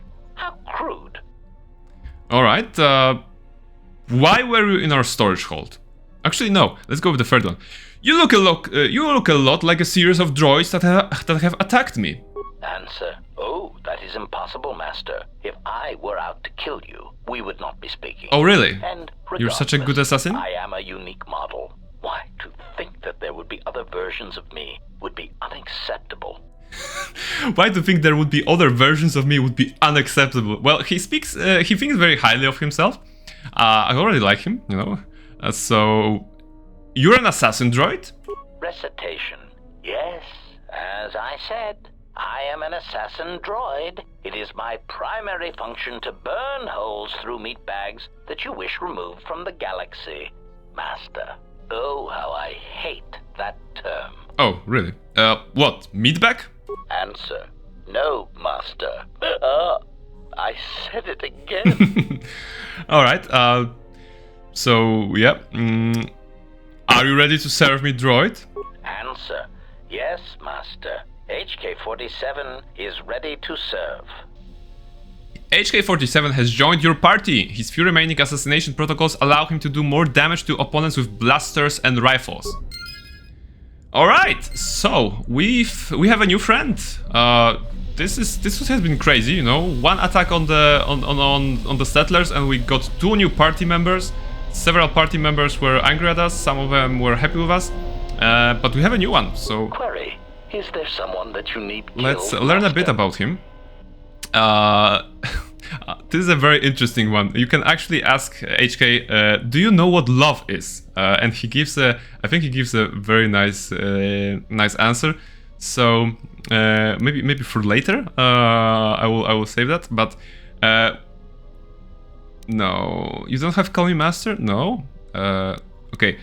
No, just some questions. Statement. Ah, you wish to conduct an interrogation? Yep. Very well. Proceed. Interrogation. Statement. Oh, yes, Master. Pain is really the only reliable means by which truth may be obtained. Or so I choose to believe. He is edgy. He is edgy. So, you know, it's not an interrogation. I just want to ask you some questions. Statement. Very well, Master. But if you wish to be brutal and vicious about it, know that I am trained for such things. Do your worst. Are you trained to receive or you know, inflict just brutal and vicious methods during interrogations? This is a dangerous droid, you know. You know, he's probably crazy. Enough with the interrogation already. When I ask you questions, I mean I will ask questions without torturing you. Statement. Master, I am no behavior droid, but it is obvious to me that you have serious ethical problems that will need to be treated at some point. Very well. Ask your questions. If you feel the need to make it an interrogation, is this like a BDSM droid? Well, let's review the facts that we have. So, I would say that it is not only a BDSM droid. I think we are in the middle of a BDSM ship, because he is calling us master. The lady in red is calling us master. The lady in white is parading half naked, you know, around the ship. So this is a very, very, very strange place to be, I think. And HK-47 only adds to that strangeness, but he also has undeniable charm. And given that, as you may remember, he's a character from the first game, it's no wonder that he's a fan favorite. And actually, since he's a droid, he was never a party member of mine, because I was usually focusing on the Jedi characters, or on the light side characters. And since he's kind of more inclined towards, obliterating mid-backs, killing targets, and being an assassin droid, I think I was never taking him for the party. And this one, I think, in this playthrough I will, because it will match, Barnabas's dark side underwear when he undeniably, gets it again. So let's see. Why were you in our storage hold? Answer: I do not know, Master. It is curious that I was here, although this place does seem familiar. Extrapolation. Perhaps someone was already in the process of rebuilding actually knows him, right? It may be I was needed for some task. Alright, I have some other questions. Statement. More questions. Wonderful. That's sarcasm. Alright, let's see. How did you get scattered all over the galaxy? Theory. Well, Master, I believe I was shot repeatedly. Once reduced to my component parts, I suspect pieces of me were sold across the galaxy. Statement. I am an extremely valuable piece of equipment after all, are you? Master. My parts were no doubt costly to obtain, and their new owners hesitant to part with them. I need to get some groceries, so I'll be lurking and back in some time. Good luck on this party ship. Yeah, go get some groceries before they close all their shops, and I hope you're gonna get good prices on everything. So good luck. I'll be here as with the usual timing. So if you have a chance, you're welcome to join back. Let's see. So he thinks highly of himself, and he was like, my parts were no doubt costly to me. Okay, yeah. It was something of a pain, yes, to get all those parts back. Statement.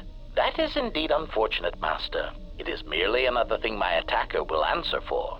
I would be most distressed if you were to shoot me, attack me, or dismember me in any way. No. I do not wish to repeat the experience. No, not really. So nothing, never mind. We kind of talked to HK47. I think at this point we have to visit our new lady in red. Because I want to see what kind of character she is. Hello, Visas. My life for yours. My life for yours. I wanted to teach you some of the techniques. Wow, we can already teach her in the ways of the Force. This is interesting. But maybe, how about, like, are you alright? Maybe it will gain us some influence on her, so let's try with that one. I am able to serve. Perfect. If we enter battle, I will fight and die alongside you. She's very dedicated at this point. It's kind of creepy, the way she phrases it, but if I'm choosing between her and the handmaiden who was like, oh, I'm gonna fight with you, but after that we're done. I'm not seeing you again. I'm going away. So maybe actually Visas is more inclined to be Barnabas's friend at this point. But there is an option here. Like, interesting. That's not what I asked. I asked if you were all right. Yeah, let's try to build up some compassion. I have not heard that question in some time. My flesh is healed, if that's the answer you seek. Well, I didn't mean to hurt you. I know. And I fear that others will see the mercy in your actions. I didn't mean to hurt you, Barnabas said. Remember, in fact, he actually used 7 force chokes on her. A weapon to do you greater harm. So, how did you find me? I felt you. Heard you through the Force. It was like a sound at the edge of hearing. And when I heard it, I found I could not ignore it. Alright, and who sent you? I serve my master. I am an emissary. I thought I am your master. A scout. My master was aware of a disturbance in the Force, but was unaware of its nature, of you. The disturbance is not something one feels from a living thing. There is little my master does not know. And that you eluded his sight for so long is significant. But I do not know why. Alright, I need to know where I can find you, master. No, this doesn't concern me at this point. I don't need that. So, yeah. I had questions for you. Maybe this one? I will answer what I can, but my answers may prove useless to you. It's okay. Was your master the one sent to Paragus? Yeah, this fits the narrative, because we've met a Sith Lord on Paragus, and let's see. I'm not familiar with the place you speak of. Okay. My master has not entered Republic space for some time. Alright, so no Paragus. There are others who may move more freely, who may have been responsible for such an act of destruction. What do you mean? There are many factions within the Sith, all seeking to take what little remains in the wake of the Jedi Civil War. Where one moves, it is not always known to the others. Okay. But their purpose is the same. The death of all Jedi, everywhere. They believe you are the last of the Jedi, and their hatred of the Jedi unites them. All their eyes are upon you, and it is a terrible, quiet darkness that pursues you. Wow. So we are in danger. Nothing new, actually, for Barnabas, you know. But at least we have someone that confirms it, so it's good to know. Forget it, I had other questions for you. I will answer what I can. Anything here? Tell me about your homeworld. It is not a subject. Influence success, because we were nice to her 2 times. Its destruction. So yeah, we can actually do it. I have seen similar acts of destruction at Malachor. I've heard tales of Malachor. It is said that many of my people felt the end of the Mandalorian Wars from across the galaxy. But do not mistake me. I did not mean to draw comparisons between KotOR and Malachor. My homeworld still exists. It is intact. If your homeworld was destroyed, how did you survive? I am not certain I did. Oh, okay. I was there when the planet died. She's dead inside already. Everything around you extinguished. It was as if I was blinded. It was as if the Force had been bled from the world. Oh, very graphic. As if everything suddenly went silent. I imagine there are worse deaths, worse pain. But if there are, I do not know them. I was the only living thing remaining on the planet of KotOR. Okay. And my life, my agony, was a flicker in the darkness that was the planet. All that I had been connected to had been severed. You were the only survivor? Yes, but it was not survival. Okay. I still wonder what would have happened if I had died with the others. Well, you would be dead, if girl. Perhaps there would have been some way to hide my presence from the galaxy. If only I had not felt that pain, that loss. Oh, it's strongly as I did. Looks but like it could it's a not difficult be done. topic for her. When the life was bled from it makes the sense, planet, destruction of your own planet. And yet somehow I remained. My master came for me. He walked upon the surface of my dead world. And there, lying in the bodies of my race, he took me for his own. And he made me see. And for the first time I saw the galaxy. And I wished to die. Whoa, you are very complicated, but yeah, let's continue. He made you see. To this galaxy, my world, absent the currents and spectrums of the Force, was nothing but crude matter, rock, flesh, emptiness. He showed the flickering of life on other planets. The mass of beings that swarm through the empty places of the galaxy. To see such creatures, disconnected from themselves, their world, their place in it, unable to see the currents and how they affected everything around them. And why did your master show you this? He showed me to make me believe in his cause. Okay, and do you still believe? He convinced me the galaxy, all life, must die. He fed upon its ugliness. Oh. Its screaming. Very, very nihilistic approach, all life must die. Silence. And where there was chaos, he brought stillness and order. Well, and also the lack of life, so... Maybe not the best plan. How did your master destroy your homeworld? To kill on such a scale, it's impossible. It was not a thing done with machines or weapons. The Force is far more terrible, and it touches more lives than any machine can hope to slay. For everyone that feels the force, unless you count, you know, strongly, HK-47. deeply. I'm pretty sure he can kill an entire planet worth of people. And perceives it in their as own an way. assassin droid, you know. You have strengths, whether you know it or not. And my master has his. His power is great. I mean, comes from she hunger. speaks highly of her master, but she also wants to learn from us and stay on the ship, More so... presence than flesh. Weird vibes. And in his wake... Like, all the ladies dies, in this game are weird, you know. Sacrificing itself. Kreia is kind of weird, and those who cryptic. Feel the force strongly Handmaiden is angry at us for some my reason, people, because we did the bad thing. My planet would have been She's talking about her past and her weird master. Yet we could do nothing about it. Alright, but... Oh, okay, we already did go with why did your master. Okay, so... forget it, I had some other questions for you. I will answer what I can. Yeah, okay. Oh, the fourth one is interesting. I have heard your species is blind. How are you able to see? My people once had the power to perceive events. To see through the force. That sight may manifest itself in many ways. And at times, I may affect the abilities of others to see as well. Okay. I understand. You sound as if that sight is lost to you. And at times, okay, she says at times. You sound as if that sight is lost to you. My sight has been damaged. Damaged, okay. What I have taught you, it is not the full extent of the perceptions of my people. Alright, Visas has a limited ability to see the Force. She has the Foresight in first-person mode and can also use as a Force power by spending Force points. Okay. My master, when he showed me influence success. She really likes us. Showed it to me. We're passing through those. It hurt.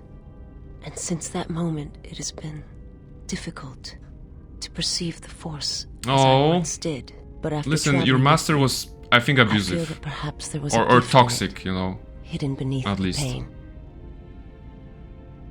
There is no gift in pain except to give us strength. No. Alright. So this is interesting because the first one is clearly a light side choice. The second one is clearly a dark side choice. And I don't think we will lose any influence on her whether we choose either.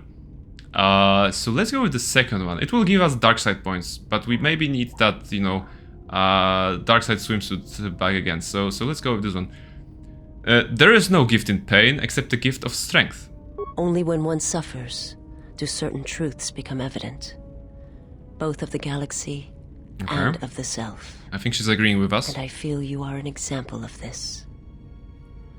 Alright, so I think we did nicely. Now let's just leave the conversation. Forgive me, but before you go, I must ask. Hello. Yes. Why do you do this? Why do you seek to help me? Teach me. Because I respect you, you know. Why? It is only that the weak servant. No, we're not calling her a servant. This is, you know, killing the entire you know, settlers camp. It's okay, but calling her a servant at this point, no. Like, I don't want to break. Because I believe you can be saved. That's also not the nice answer. I don't like any of those.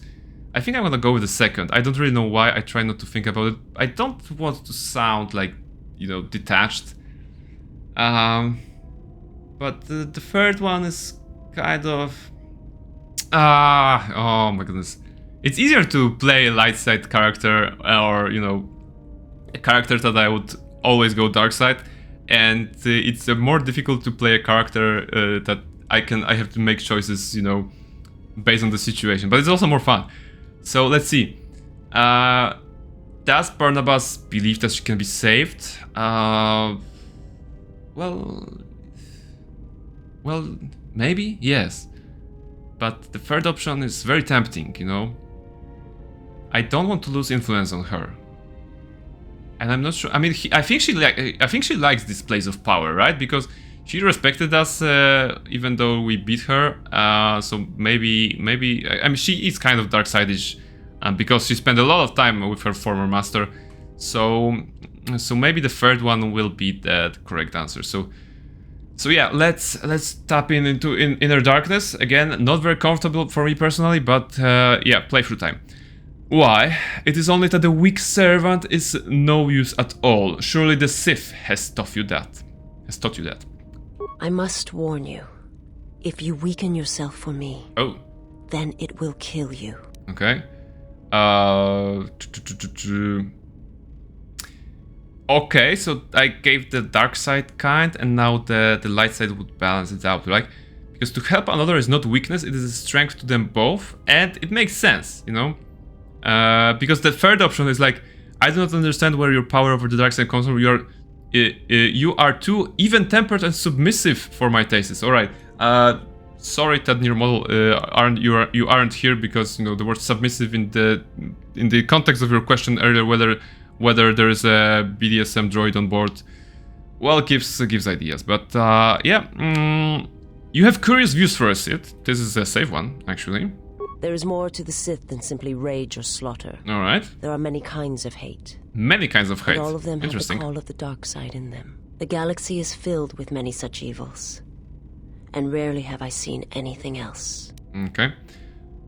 What do you mean?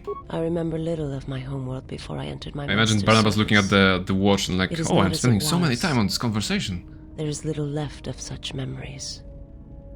Or the planet itself. Oh wait, I think we have it. We have spoken enough. I must go. Very well. Perhaps we shall speak more of this at another time. But know this. I cannot allow you to weaken yourself. Alright, so she respects his strength. Influence gained visas, influence lost visas. Alright, so plus and minus. I hope the plus was bigger. Dark side points, light side points, net dark side shift. Okay. So interesting. It's dark, okay, but not yet dark. But yeah, Visas, very interesting character, and I think I'll be exploring more of her. Let's just, and also HK-47. I feel that those will be my two characters to go for the next part of the game, because they're new, they're fresh, so they can bring something, and they will be like, they're both kind of dark side-ish. So, oh, sorry, Roomba. So maybe they can provide some interesting dialogues when we be meeting some characters, some NPCs in the game, and maybe they won't mind. The next time I will try to stuff my pockets with blood money and you know, maybe get rid of a Jedi Master in process. So yeah, sorry Handmaiden, sorry Baldur. I think it will be here. 90. OMG, is that the famous streamer Prey? I love your energy. 90, welcome to the stream. I'm super glad you're here. You know, famous in some circles. I mean, for you, maybe. I could be told, I could call that, but you know, I'm so glad you're here, and I hope you're watching the screen because I want to show you something. Yes, I'm trying to. Come on, you're hyping too much. You're hyping too much, but I love you for that. So take a look at the screen because I have something. Look, there's an owl that goes away and puts me on the other side of the screen. It's a little stinger that my friend Esgal from the chat here has made for me. So this is indeed something that we can use, like a smooth 2-second transition of an owl moving to another scene. So very fun. I'm just enjoying pressing it and looking at the Streamlabs to just see how it moves. You know, it's a very nice thing. So yeah, I'll try to. I told the guys before, because Esgal and your model were both on the stream before.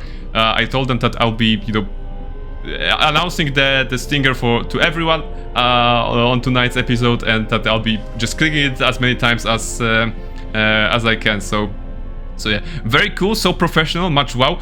Well, thank you. You know, it's a little thing. You know, it's a little thing that counts. Like, I was so proud when as you can see here and here, this overlay. I mean, this camera like frame is in the same color as the UI of the game, and I was so proud of myself when I figured out that, hey, maybe instead of a regular like square that I can have here, I can put myself into this you know, greenish color for the camera, and just have it like that. So yeah, little things that I can also learn while I'm learning to stream.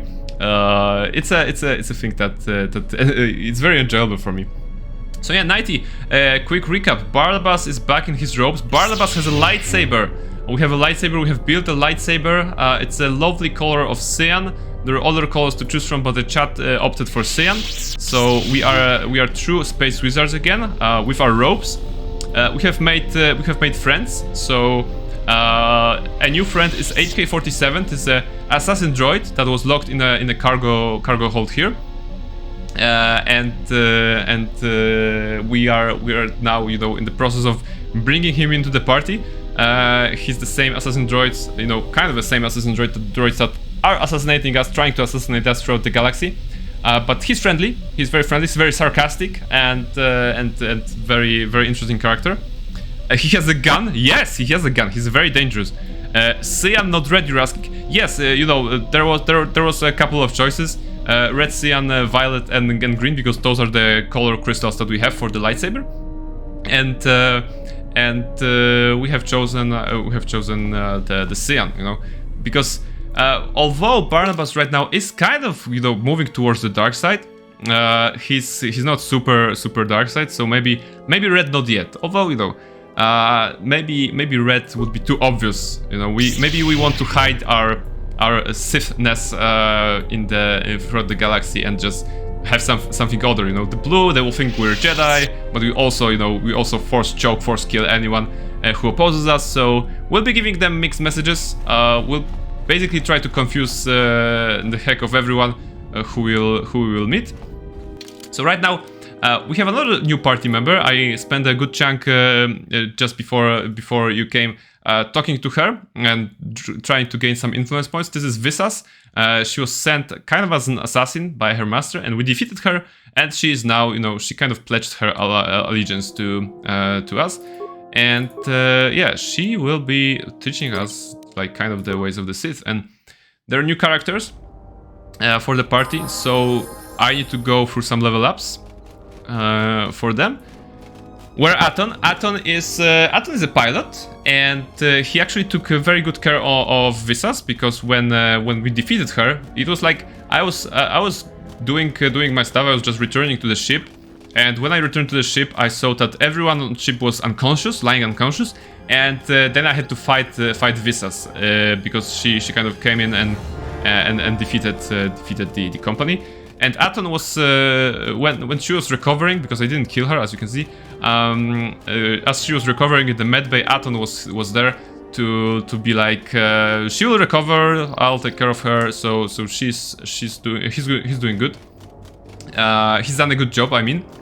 And as far as other characters go, there is some catfighting right now in between Visas and the handmaiden, the white-haired lady, which you may remember from the previous streams, because although Visas is like into strength, into dark side, you know, into the Sith and into power, then you know, handmaiden is more inclined toward the light side, and it is she actually, handmaiden was very angry at us at some dialogue, so we won't be making friends with her, I guess, in the end, but we're gonna see. So yeah, level ups. Let's see what we can give to this one. Oh yeah, Assassin Droid is very dark. Actually, right now it's very dark. You know, a lot of dark, and Barnabas is some dark. You know, all the very dark side party right now. But it's okay. Maybe this is what the stream needs. So let's level up the droid. What do we have here?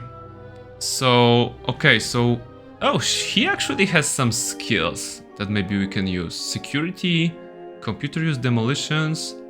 Alright, so my question is, can we build a party in a way so that we can cover all the major skills for doing stuff? So Barnabas is covering computer use, he's not covering demolitions, and he's covering repairs and not security. And what does she have? What kind of skills does she have when she levels up? Computer use, demolition stuff. Alright, so how about we put her points in security? I mean, it won't be very good because 3 points per level. She has low intelligence. But stealth and awareness won't be needed anyway, so we're gonna make her a security girl. We're gonna make the droid the demolitions guy. Barnabas will cover computer use and repair, and this should cover it, you know, for the for the most part. This sounds like a plan, I think. So level up, and demolitions. You will be demolishing. Sorry, you know, doing mine stuff.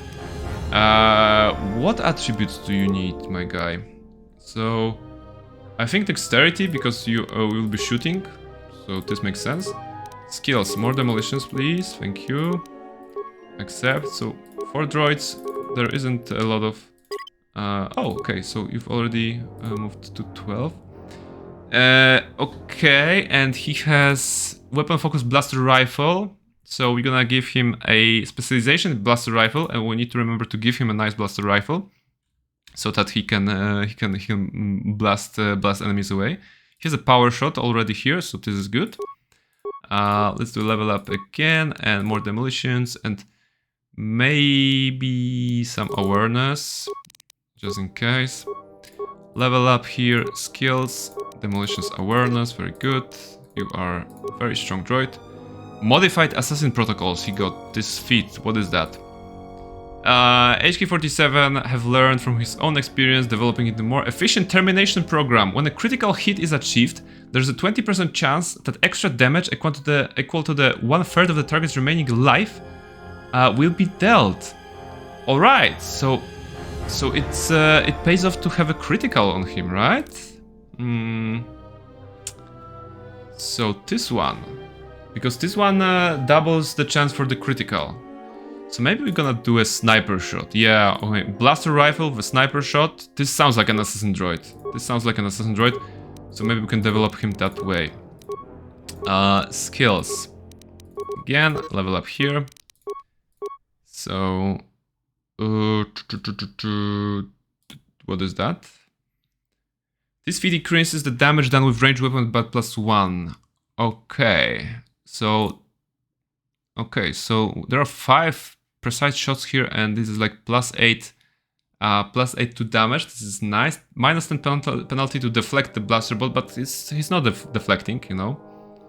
Anyway, so what's this? Droid interface.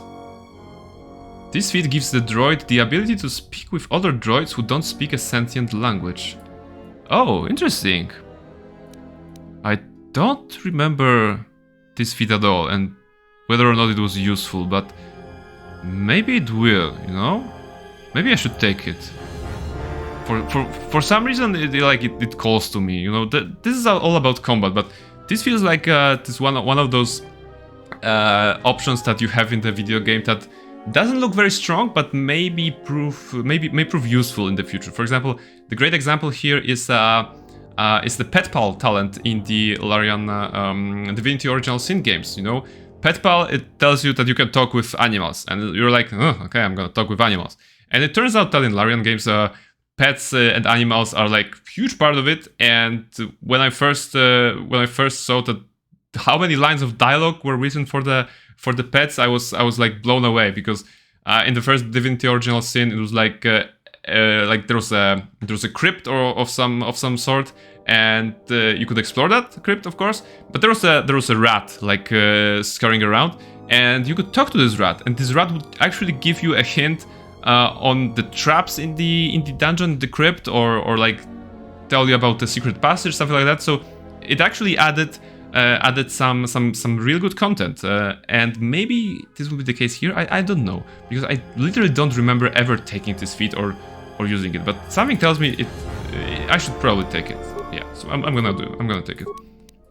I still will be able to turn HK-47 into a perfect, you know, killing machine, you know, machine, because he's a robot, pun intended.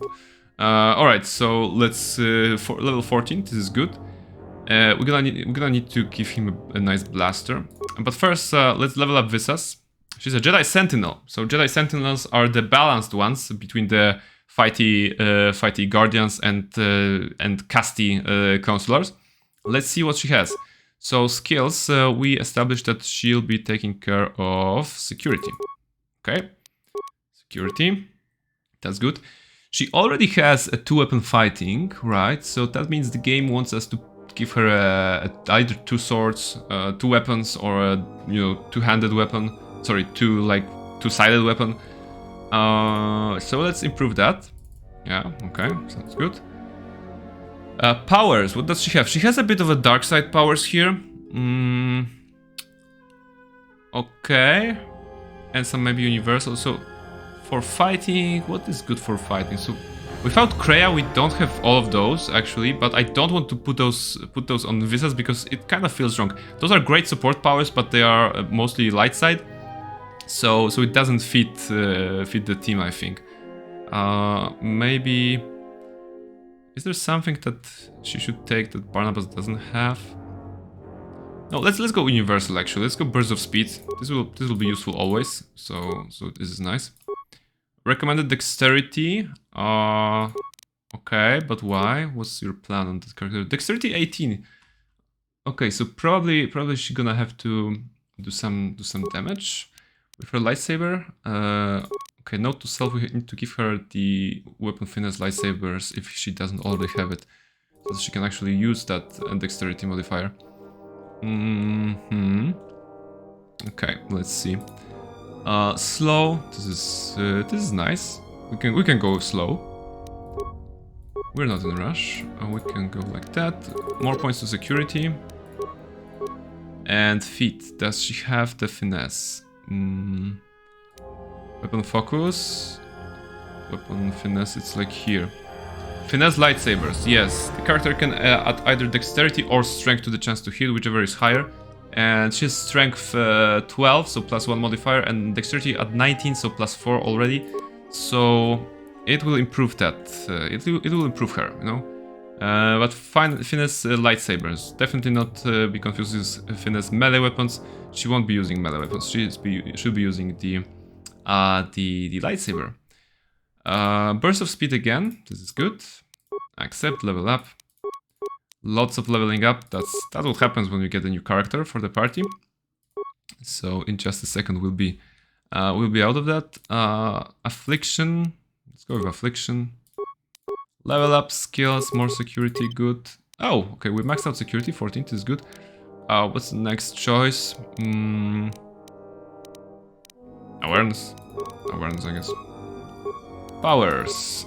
Okay, so lightning. Barnabas already has lightning, and Barnabas has whirlwind, so maybe.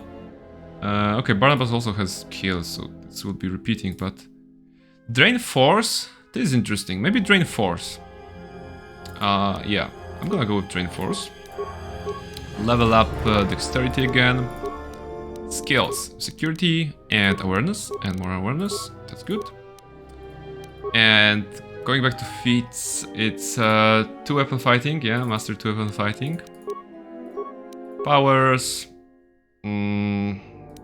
Let's go with drain force again. We won't be meeting too many like force users on the next planet, I think. So it will not be a very useful force, but you know it's a party member, so we don't need to strategize that hard. Especially I kind of don't want to repeat all that Barnabas has. So maybe we can just make some not optimal choices. Although Master Flurry here will be very optimal, because this gives us the extra attack with no penalties. So this is good. Powers again. Let's go with Insanity. I think this is only on Kreia. So if given that Kreia is not in the party, Visas can take cover. Can cover that. All right. Let's click here. More powers. I'm not deselecting. Which one is that? Plague. We can go here, right? Drain life. Drain life is also nice, in case you need healing. All right. So Sentinel, very good. And now the equipment part. So Dark Jedi Knight robe for her. It will change the clothes. No, okay. She retains her usual look, even when she has specific armor that is other than clothing. Double-bladed lightsaber. It is yellow for now, but we're gonna definitely change the crystal for red for her. Dexterity +1. That should give her 22. No, 21. Okay, this is good. Nothing here. Charisma, poison, will +2. Sounds good. Dexterity +1, nice. That should give us 22, very nice. So let's give her some energy shield, just in case, and Mandalorian melee shield. And she's set, alright. And this one has a blaster rifle, but do we have anything better? I'm just wondering. Blaster rifle, we're looking for the rifle. I'm looking at this part of the screen and just checking if there are any rifles here. Because this is definitely the ion rifle. Okay. Oh, it's a very high critical. It's ×3. Basically a distraction for the droids, you know, ion and +1 to 10 versus droids.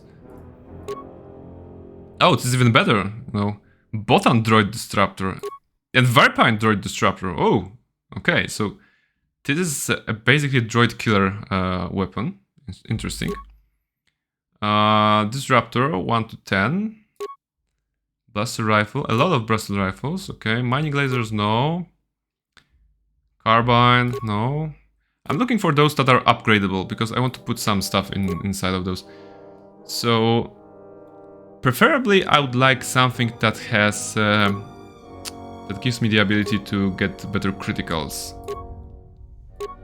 So 19 to 20 would be preferable. Although this one is very, very nice, you know. Maybe we can go with this one. It's not fully upgradable, but it still has scope and chamber. Okay. 5 to 14 and +21. This is nice. This is 18 to 20, so it could help us in the future. But for now, let's just leave it like that. Okay, some armor. Armor. Just find the best one. Okay. Defense 6 and +1 dexterity. This is nice. Let's go with this one. Upgrade slot. Droid upgrade class 3.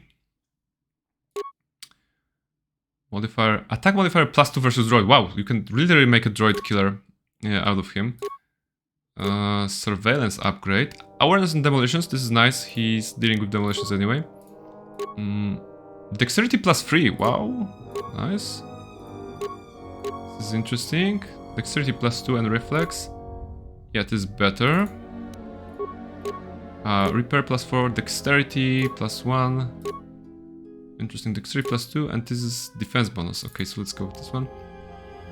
I'm also kind of discovering this because well, droids have their own part, their own like equipment. They have the, well, upgrades or interfaces or boosters. So this is not something that you can put on your regular characters.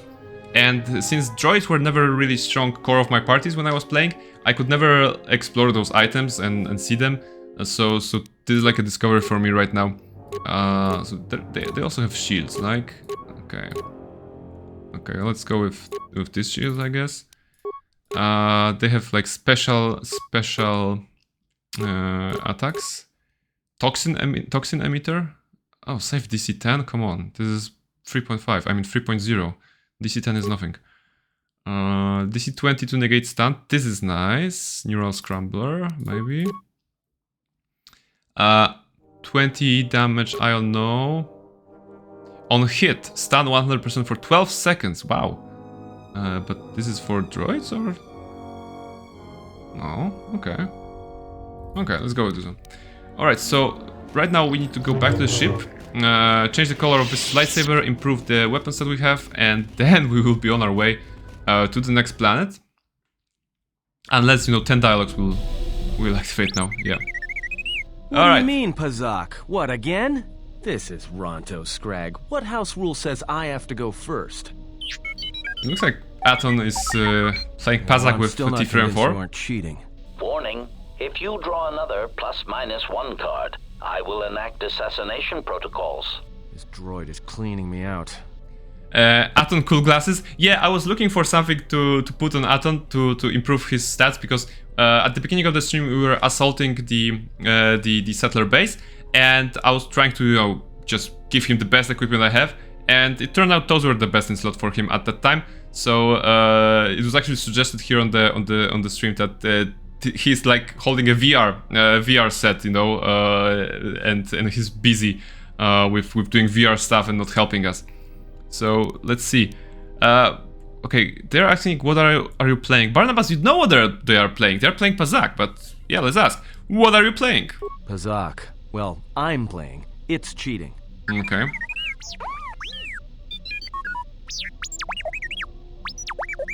Whatever, cheater. Oh, okay. Alright, interesting. Okay, like, deal me in. I know that Barnabas had hard time with Pazak, but I think this will be very... you're asking about Pazak like you're not addicted. I mean, you know, I've made progress, you know, I've played the Pazak not for money recently, and right now I also intend to play for fun, you know, for experience of socializing with my crewmates, you know, it's not an addiction, you know, so just deal me in. Yeah, let's play Pazak. It's been a while since I played Pazak on stream, so I should go like a round or 2 or 10. Let's see. Actually, who is the opponent? Is Aton the opponent or T3 and 4? You can watch movies, I don't know. Well, you know, but Pazak is more exciting than movies. Did I say that out loud? No. Okay, so let's just end turn. As always, the goal is to get to 20. And 20 there is. Very nice. Other side also has 20. Okay, so the first one was very boring. They have 20 and they lost 1 card, so 17. Do we have a +3? Yeah, we have +3. Okay, so 20-20. Again, tied. 16 is a little high. 22. Okay, so -3. I have to play and I have to stand. Alright, I win the set. Very nice. Although I'm 1 card shorter. Let's see. 9. Give me 10. Okay, 16. Do I want to play +4 or risk it? Let's just play it safe. Old Barnabas would totally risk it, but I think I'll be playing it safe this time. 15. 20. Alright, very nice. And it's busted.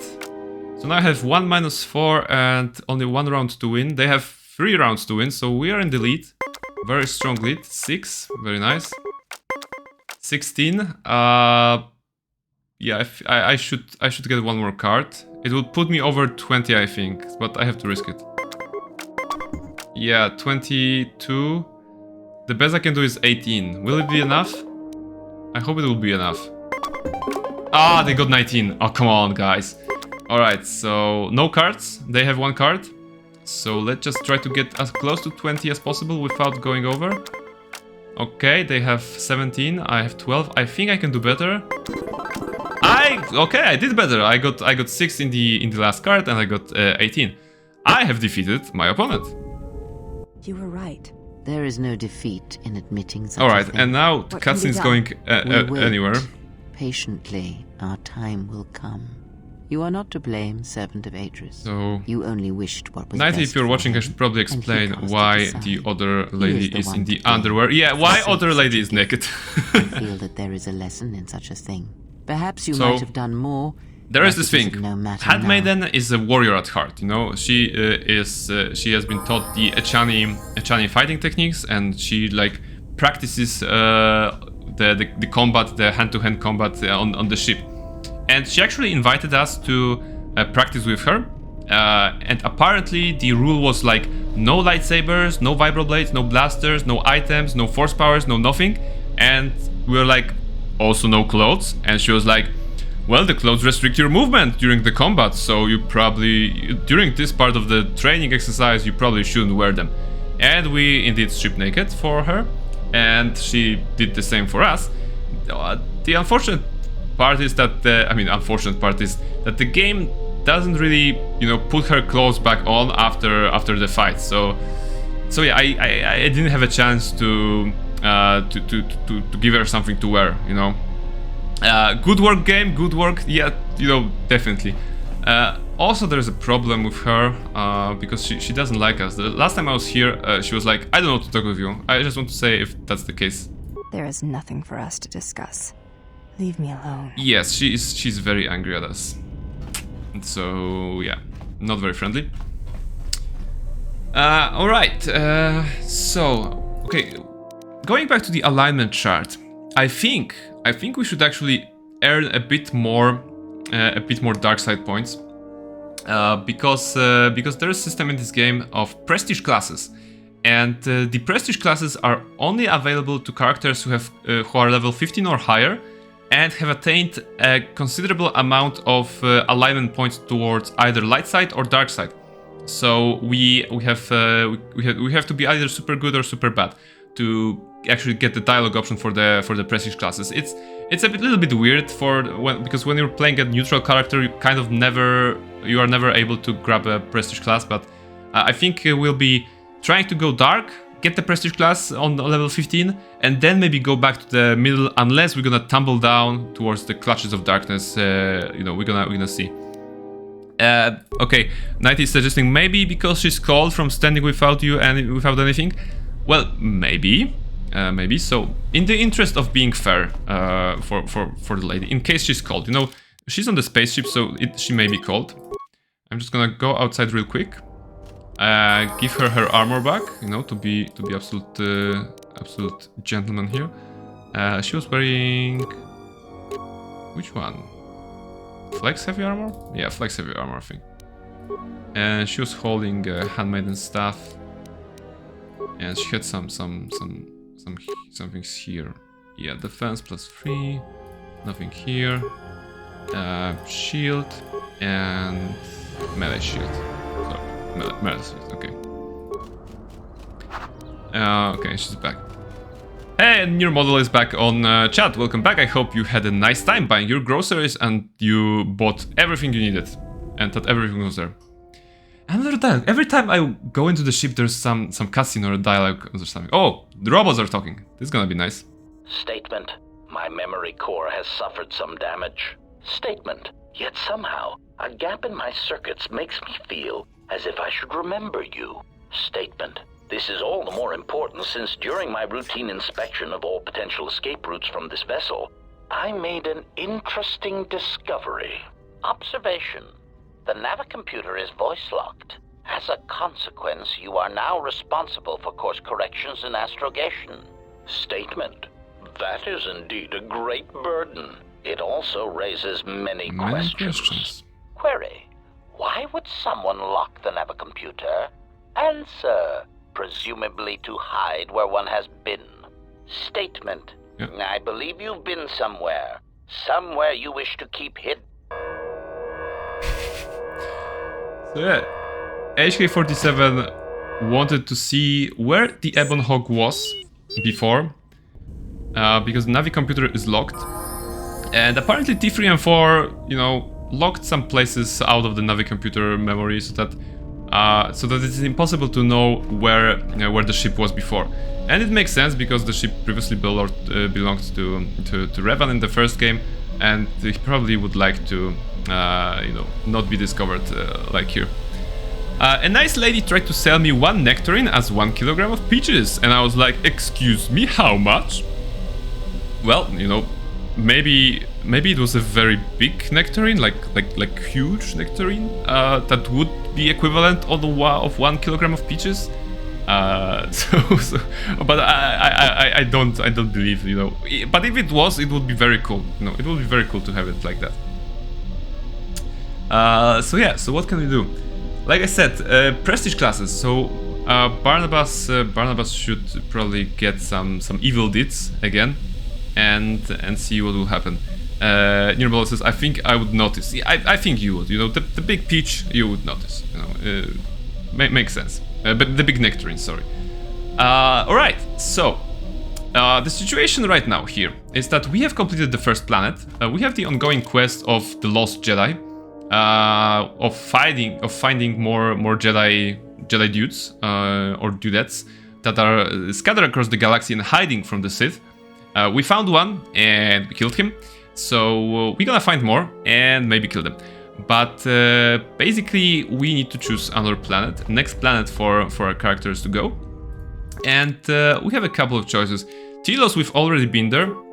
Pergos, there's no going back there. Onderon, Nar Shaddaa, Dantooine, we are here. Or Korriban. Korriban is best left for the last. It fits the narrative best if you put Korriban on last. So it's either Onderon or Nar Shaddaa. I think I would go with Nar Shaddaa. I'm using outside knowledge here because I know that on Nar Shaddaa, I mean on Onderon you kind of get a character, a party member that would be very similar to the party member that we just got. So maybe not here. And on Nar Shaddaa, Nar Shaddaa is a very nice place, you know. This is where the smugglers go. This is where the huts rule. This is where there's no rules, you know. Basically, if you remember the Mos Eisley Cantina from the Star Wars movies, this like whole planet is filled with scum and villainy. So sounds like a great place for Barnabas to go to get some dark side points, you know, to get some of those red mists flowing around him, so that he can do some stuff. But first, I just remembered. I promised that I will change the color of Visasmar lightsaber. So going back to Baldur's Place, and as well, and of course, no, that's the wrong one. I still don't know my ship. And I have to improve the blaster rifle of HK-47. So let's see. Upgrade items and double-bladed lightsaber. Let's go with red. Let's go with some crystals for her. More damage, more of this. Yeah, sounds good. Yeah, she can go with this one, and there should be a ranged Verpine. Is that the one I gave him? I think this is the one. Yeah, okay. So upgrade with. Oops, nothing here. Nothing here. Wow. Okay, so no upgrades here. It's possible to craft some of those upgrades, but I won't be going into that right now. But yeah, about HK-47, I think. Query: is there someone that you need killed, Master? I think there's a very nice dialogue here that I wanted to play at some point. So the HK-47 is of course an assassin droid who has this particular way of saying things and, you know, filling the sentences with sarcasm and just, you know, the urge to kill something.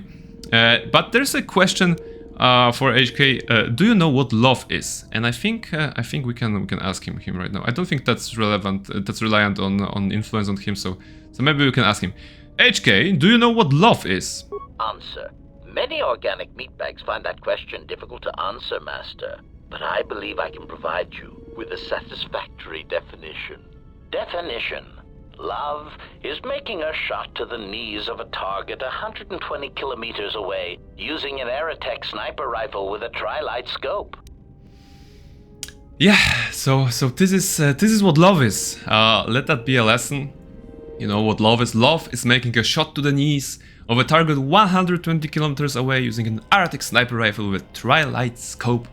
Well, from his point of view, it's probably well, he's not wrong. Yeah, I mean, you know, this is a definition. This is one of the definitions, and it's very beautiful. What I'm reading, what I'm getting from this one, you know, making a shot to the knees of a target 120 kilometers away. This is this is a long shot, you know. So at least the definition of love is you know, it's a miracle, you know, I would say. I'm not sure if Aerotech sniper rifle with tri-light scope is something good or bad in this context, you know, is it a reliable weapon or not. But the first part of the sentence, you know, shot to the knees, 120 kilometers, it's kind of miraculous. So basically the droid is teaching us that love is a miracle. And meatbags, yes, he's calling every organic life forms meatbags. And it's like... There's a certain little charm in such a shot. I agree. Actually, no, there's a fourth one. That is the best definition of love I have ever heard. I'm going with this one. Best definition of love. Statement. This definition, I am told, is subject to interpretation. Obviously, love is a matter of odds. Not many meatbags could make such a shot. And strangely enough, not many meatbags would derive love from it. Yet for me, love is knowing your target, putting them in your targeting reticle, and together achieving a singular purpose against statistically long odds. This is very interesting, you know. This is why HK47 is such a great character. I love whoever of the writers put that line in the game, you know. Just hearing the definition of love from given by him, it's perfect. It's wonderful. It's amazing. So yeah, this is why he'll be on our party as we step outside of the ship. So yeah, I'll be going now. You have your rifle. Visas has her lightsaber. So Barnabas has his things.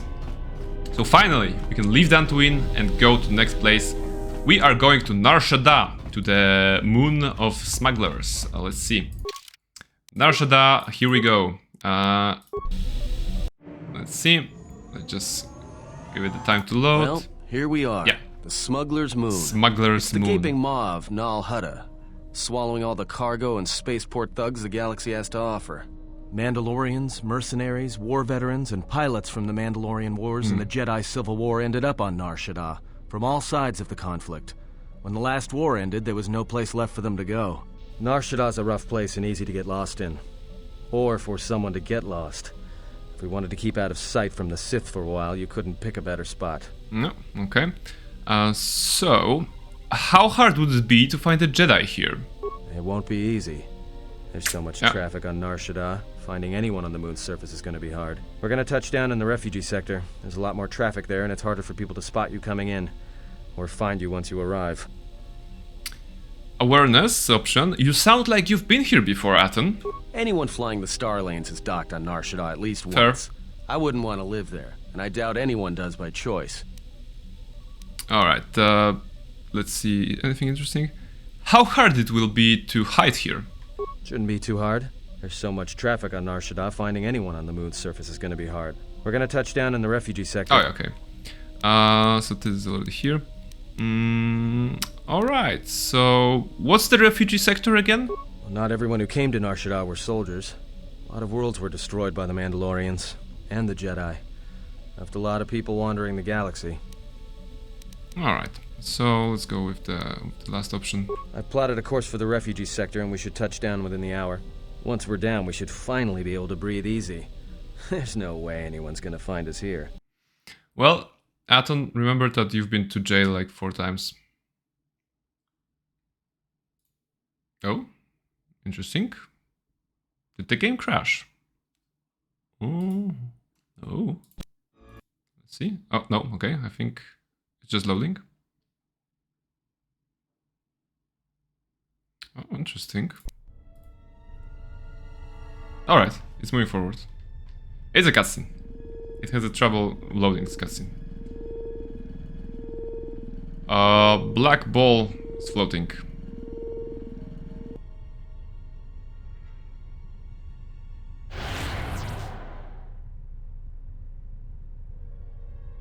Perhaps you have heard that the Jedi comes to Nar Shaddaa. While he walks upon the smuggler's moon, he is not to be harmed. You may watch him, observe his movements, but nothing more. Why must we watch? We have hunted them for so long. Now we must wait? You must, because one Jedi attracts others. It is the way of things. KotOR's head is filled with madness. Zuk finally hunt the galaxy, look for Jedi. Jedi finally comes here and we can no longer hunt? There is no sense to it.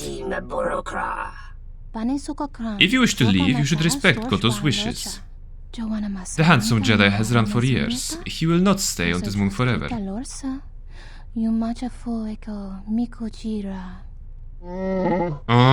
Let the Zuks defy Goto, and after I've collected their bounty, I'll keep their heads as trophies.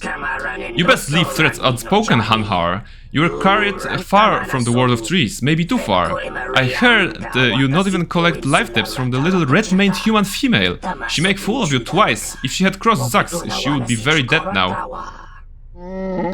Goto or not, I will carve a bloody swath through your entire family, Zuk. I will swear it to you. If KotOR's vessel is no longer neutral ground, Knight is gonna lurk for 20 minutes. Yeah, go ahead, take your time. I'll be here in 20 minutes, so hope to see you when you're back. You'd be unwise to commit violence here. KotOR's orders was clear.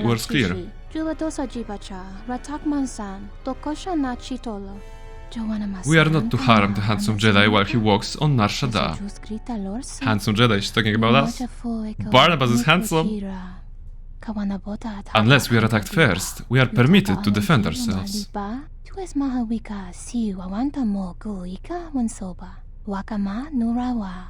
Observation. Jedi follow the self-destructive path of pacifism and tolerance. They will not. Oh, your observation may be wrong. This Jedi is different. KotOR told us to leave the Jedi alone, it is true. But he said nothing of the Jedi's companions. Oh.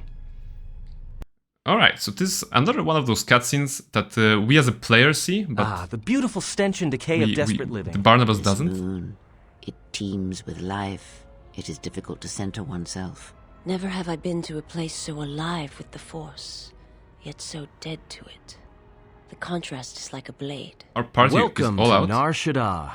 Towering buildings kilometers high and miles deep, with canyons so wide you could have a dogfight in them.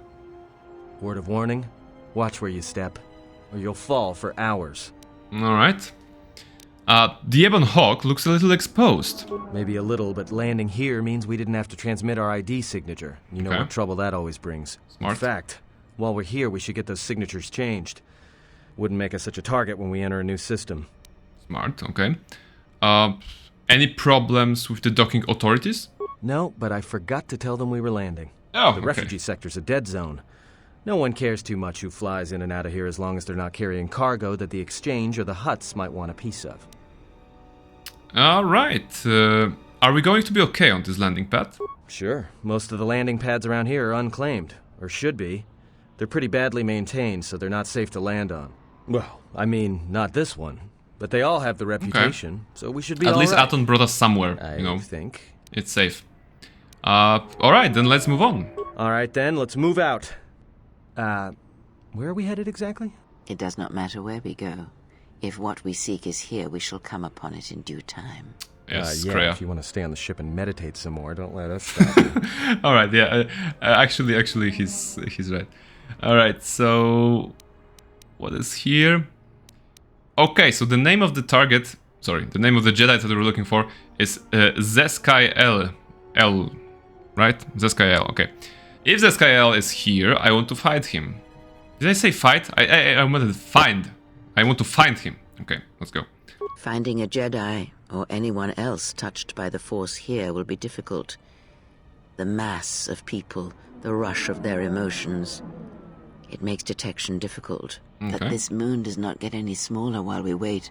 This sector is as good as any place to begin our search, so let us begin. Well, if we're gonna search a moon of a few billion inhabitants for one Jedi that even our own can't sense, might as well start as soon as possible. Yeah, alright, we'll be trying to find something. Let's see where our path takes us. Alright, if you have any questions, just ask. We should be able to leave the ship here as long as we want. No one supervises these landing pads anymore. You there! Oh. Uh-oh. What's with you? Letting that piece of junk sink its struts into What my do you say, landing Atom? pad. No one pays attention to the landing pads? Okay, what do we have here? Force Persuade, Persuade Lie, Junk, okay. But, okay, Force Persuade, but he's a Toydarian, you know. I know Star Wars lore, we know that Watto in Phantom Menace, he was like, I'm a Toydarian, tricks don't work on me, only money. So maybe money will also work on him. Let's just try to Persuade Lie. The Hutts. Yeah, okay. The Hutts told me I could land here. That's obvious lie. I mean, maybe too obvious. Okay. Yeah? Oh, well, success. This is the All right. first I've heard of it. Hutts don't do business down there. This is exchange territory. Okay. All right. Let's see. Times are changing. So should you. I got a ship that's supposed to dock on this pad any hour now. What am I gonna do? You know... divert it to another landing pad? Yeah, sounds like a good idea. And he's like thinking, yeah, maybe, why did I think of that? You know, there's like 100 of landing pads here. Maybe I should try to move the ship there. Yeah, okay. Alright, so for exploration of Nar Shaddaa, we're gonna take HK-47 and Visas. Because, you know, they are dark-sided characters, they are tough. We are also looking for dark-sided options here. Like I said, I want to get the dark side points to certain level so that I can unlock the prestige classes. And you know, at least if I'll be doing dark side stuff and those guys will be in the party, I won't be losing influence. Because if I don't know, I will just punch someone in the face and Baldur will be like, oh, why did you do that? We shouldn't have done that. Or you know, Handmaiden will be like, oh, I hate you. So maybe with Visas and HK-47 we at least can get some dark side points and not get no one will look at us, give us any funny ways. Nirmalo is lurking. Yeah, we will await your return. So take care, Nirmalo. Let's go and just explore what Nar Shaddaa has to offer. So, I'm sure there will be something interesting at this corner. Oh, exchange tax. You wander too far, human. We warn you what happened, but your kind not listen. Break legs. Maybe you'll not wander so far. No, look. I'm going to plan my holidays. I will be back. Yeah, enjoy planning. You've got us locked in. Know your place, human. Your place is there, not here. How is that even language? It's like... Huh? Another human? What you look at? Yeah. I mean... Just a spectator who wants to see how this plays out. No lookers. Keep walking and you get no trouble. Actually, I want to punch you in the face. Is there a dark side option here? Exchange business, human. Not for you seeing unless you want to lose your eyes. Threaten me again, and it will be the last thing you do. Nice. This is dark. One human, not amusing fight. More than one human, a little better. Spill more blood. Alright, so this is those are our guys. Dark side points gained, again, very nice. We have a lightsaber, we have a, two lightsaber characters. We have a killer droid who doesn't have a weapon. Ooh, that's a little faux pas. I'm sorry. I didn't put the weapon in his hands. So yeah, Verpine Droid Disruptor. Let's go with this one. Now here's the weapon. This is good. Barnabas, let's just heal yourself. And just some environmental suit, some stuff. How about you, refugee? Thanks for your help. They would have crippled me for sure. Yeah, just shut up and get out of here. Whoa, this is kind of nice to choose from. Whatever your reasons, thanks. Bye. All right. Refugees and refugees. Spare a few credits, friend? No. My credits are mine. Like, no, I'll be going now. I saw what you did to those exchange thugs, stranger. Oh, come on, another beggar. Maybe help another refugee in need. I have nothing for you. Get out of my way. Forgive me, stranger, but if you had some credits you could spare, it would be a great help. No, please. No. Just because I earned 12,000 credits from my mercenary work on Dantooine, and I have 28,000 credits, doesn't mean I can give 5 to you. No? It's either give him 5 credits or get out of here before I kill you. Oh, it looks like we're gonna get the dark side requirement for the prestige classes real soon. Let's go with this one. Get out of here before I kill you. Forgive me, stranger, please. I beg you, do not kill me. Yeah, you better run. Why did you do such a thing? Giving into your feelings Kreia, is come such on. a small matter. They would be better served elsewhere. Alright, so now is the time. Now is a very interesting part of the game, part of the dialogue. Let me just go through it first and then explain it. So what do we have here? We definitely don't want to be on the bad side of Kreia. So let's see.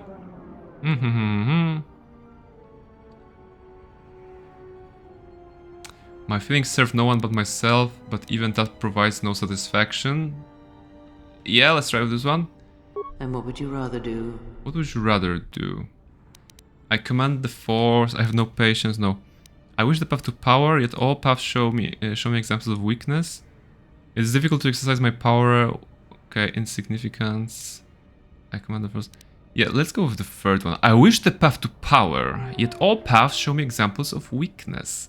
The force binds all things. The smallest push, the smallest touch, sends echoes throughout life. And these now, acts of cruelty may have more severe repercussions than you know or can see. No, she's gonna show us the thing. What do you mean? Cruelty leads to suffering, and when one suffers, it is the way of life to spread suffering. The suffering within builds until its sound is all one hears. And when a kindness is offered, it is punished, and a greater darkness is served. From one act can come tremendous power when the echo has traveled as far as it can. Send a great echo, and power will come to you. The day shall come when you can test your strength, I promise you. Dark second guess. Okay, so the beauty of this dialogue here with Kreia, it's either a dialogue if she's in the party, or like a might connection if she's not. But there was a situation here with the refugee, and you are given two options. The player is given two options. Either give him 5 credits, or just, threaten him to kill him. And from Kreia's point of view, if you are trying to act this dialogue as a full-on dark or full-on light, you will lose influence on her. Because she doesn't like either options, She doesn't like that you helped, and that you can say that I helped him, I gave him credits, and that it is the right thing to do, I'm helping, stuff like that. And she shows you a cutscene when this guy, this refugee, is going somewhere with his credits, but some thugs are attacking him. Attack him because he had credits. So in the end, our good deed, ended with more suffering to him. And the other case, if we are going dark side, we chased him away, and someone tried to help him, but he was so angry and pent up inside that he actually punched the someone who was just trying to be kind. So it is like a no-winning scenario that the game is presenting us here with. And if you try to be a white knight here, you will lose influence on Kreia. If you're trying to be a dark lord here, you will lose influence on Kreia. The only way to play this this part correctly is to just try to learn from it and understand the situation that she's explaining. It's very it's very annoying when you play the game for the first time and you want to be the light side guy or dark side guy, and you meet this situation right here, and basically you try to have high influence on everyone. You reload the saves to just see what's the right answer when the dialogue is wrong. But in this case, you have to be very careful to not lose influence on Kreia. All right, let's explore. What does this here? Yeah, Barnabas looks like very, very angry, so he's joining the angry team, the red team. We've gained some stuff, but I think we still need more of those alignment points to get the prestige classes. So let's try to find some. Soup garage. All right. Oh, we're going back to looting. It's been a while. It's been a while since. I am TT32, the 32nd maintenance assistance model to be employed by my master. How may I assist you? Nothing today. Just, I wasn't even talking to you, but I think it's a shop, right? I'm just stealing stuff. I'm happy that I'm looting again, because a lot of the stream was about talking with the characters, which is of course fun, but just clicking and seeing if we can get any more items, it's always nice. So Tien Tup. Not to be confused with Nyan Noob. Where did you leave that hydro spanner? What's that? Is someone in front of me? Oh, he's blind? Raise your chin 5 degrees and rotate your head 15 degrees to your right, Master Tien. Darkness has fallen upon my eyes, a curse of age. What brings you here, visitor? Depends what you're selling. Welcome to Tien's shop. My eyes are old, but I can see you want something of me. Well, not really, but what are you offering? Oh, actually, can you change a ship's ID transponder codes? Could I? Will I? Not legal. Frowned upon the government of peoples with both and stunners. Bad travels for Tien. How about if I pay you? I can pay you for your time. It is not a matter of payment, it is a matter of equipment. Transponder cards are permanent once written. I have none. I would need the new transponder card you wish to use, or a blank card and an ID signature. Okay. Bring me these and we can discuss payment. Alright, I'll be going now. So, as Aton suggested, we need to change transponder codes. Come on. Excuse me, one thing before you go. I was wondering if I might prevail upon you for a favor. It has come to my attention that my predecessors wasn't carelessly destroyed by Master Tien. Your predecessor was destroyed? Oh yes, the previous 31 models employed by Master Tien have met explosive ends or have shut down when they were unable to recharge. Interesting. It is not Master Tien's fault, however. He is simply forgetful, due to his age and failing eyesight. I am proud to have lasted this long, yet it has turned out my predecessor has survived as well, which was something of a surprise to me. What happened to him? After the last accident here in the garage, he was scrapped. He was then picked up by a junk dealer, a mechanical cannibal by the name of Kodin. Filthy beast, large sacks, very unpleasant. What would you like me to do? I was wondering if you might be able to get him back, not for sentimental reasons, mind you. The utility droid in question has some plans of Master Tien stored in its memory core. The plans are really quite necessary to be retrieved. Plans? What plans? Oh, I'm not at liberty to say. They're really quite sensitive. Suffice to say, they are necessary. Okay. I'll be glad to help. Maybe you better tell me if you want to see that droid again. Well, I believe them to be Master Tien's schematics for some new prototype droid shield. Quite fascinating, really. One of his rare moments of genius. I fear we will need the schematics if we intend to stay in business. Master Tien has fallen on hard times. Alright. So let's negotiate. If I can get a free version of that part once it's built, then I'll do it. Oh, thank you! I knew you were a helpful sentient as soon as my photoreceptors focused on you. Well, thank you. If you retrieve my predecessor's memory core, then I would be most appreciative. What does the droid look like? Oh no, actually, where can I find Kodin? He works out in the main hub here in the refugee sector. He should have a graveyard of pool droids around him, okay. Please be careful, as Aqualish Go Kodin is really a rather nasty specimen. Alright, what does the droid look like? It's a small astromech droid, brown, a little battered, but quite loyal and dutiful. Its designation is IT-41. Alright, I'll be going now. Alright, so the first shop and already 2 quests. This indeed feels like a new place to be, you know, new planet, new opportunities.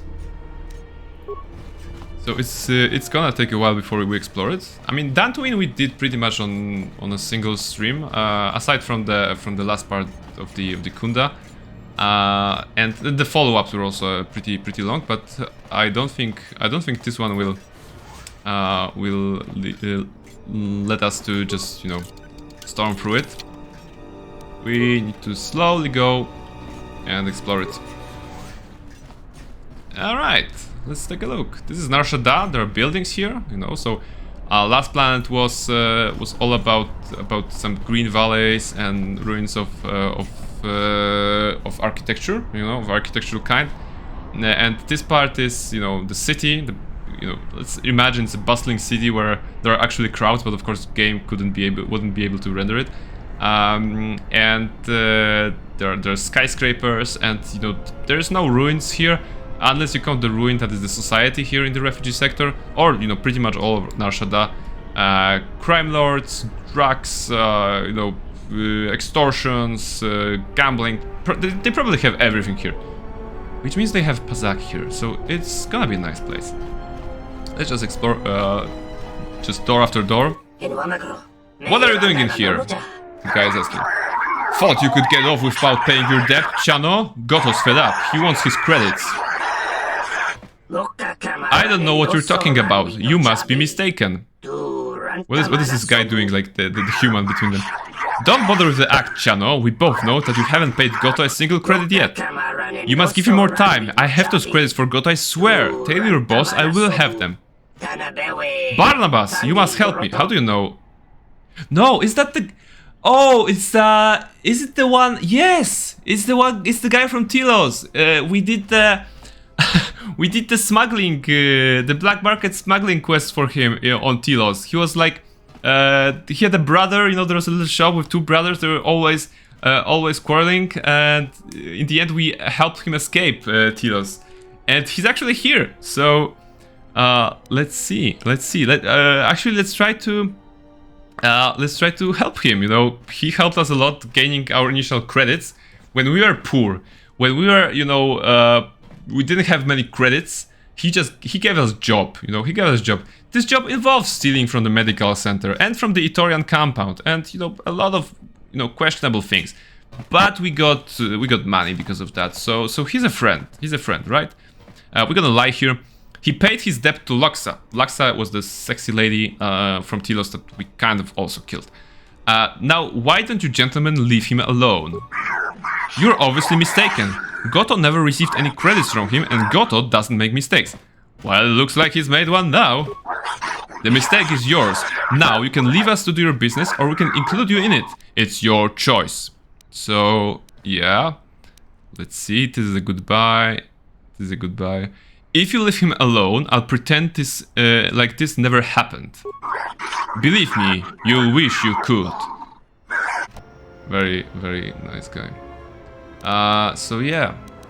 And we're actually back with our force, with our all force powers, because we have the ropes. So it's been a while since I did force lightning. I need force lightning.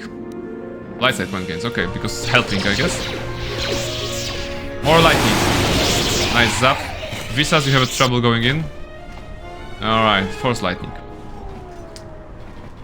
And it's Opochano.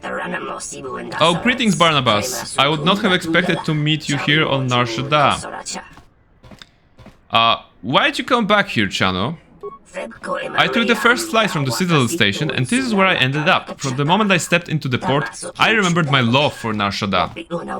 Alright? I decided this would be a good place as any to start my new life. You're not gambling again, are you? Why, no, of course not. At least not very much. I won't take any loans from the exchange. Never again. Okay, so this is not the brother. This is the one that owed money, I think. Am I right? Okay, I think those are different, the same species, so I got confused. But still, it's a friend from Telos. So, what are you doing here? I've been working as a droid technician. There are many more here, but luckily there are enough droids that seem to be breaking something. Sometimes Kodin, a droid merchant, that's a name drop again, needs me to repair or memory wipe his inventory. Also, Voga pays well for technicians to serve the various droids in his warehouse. There's not an option to ask about Kodin, but we need Kodin, you know, the droid at that shop before told us that Kodin has an astromech droid that we kind of need to retrieve. So yeah, I'll be going now. Okay, I'm glad I could help you, Opochano. Is there anything for me to grab here? Nothing. Alright. Why are you greeting me? Okay, there was probably a trigger at the door. If the doors are triggered and he is not under attack, you can talk to him. But no new option, Delex here. Okay. All right, let's see. Oh, there's some droid there. Could it be the one we're looking for? IT-31 is actually the one we're looking for. And this is Kodin. Kodin me, junk dealer me, you buy? What are you trading? Much scrap, useful junk, Litter Moon, Kodin gather, patch, sell. You want parts, junk, droids?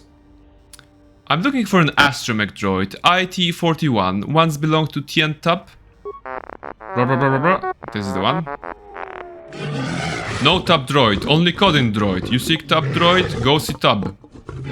I mean, his logic is undeniable. How about I buy that droid from you? Tough cell, good droid. Not look it, but good, sturdy, smart. Many programs in tiny brain. 500 credits. Alright, we have a persuade we have two options to persuade, like 300 credits and 150 credits or nothing. I think Barnabas has a high enough persuade to pull this off. Let's see. 500 credits or nothing. Success! Good enough. Take droid, code in, count credits. Alright, that was easy. Fine, I'll return the droid to Tub. Very nice. Hello, droid.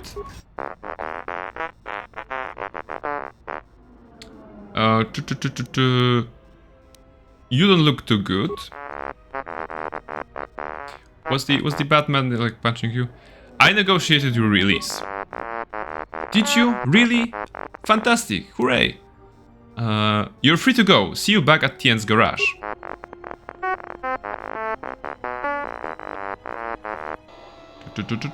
I hope he won't explode, you know. Alright, I guess he didn't. Okay. So, given that we haven't like delved very much into the map here, into the depths of Nar Shaddaa, I'm gonna quickly return there, return to the workshop, and see if there's a reward for us waiting. TT42. Oh, thank you. IT-31 has returned, and I was able to retrieve what was required. Okay. And as promised, I shall be happy to commission the prototype droid shield free of charge. If you will give me a moment, I shall attend to it. Here you are. With these schematics, it was a simple matter to construct it.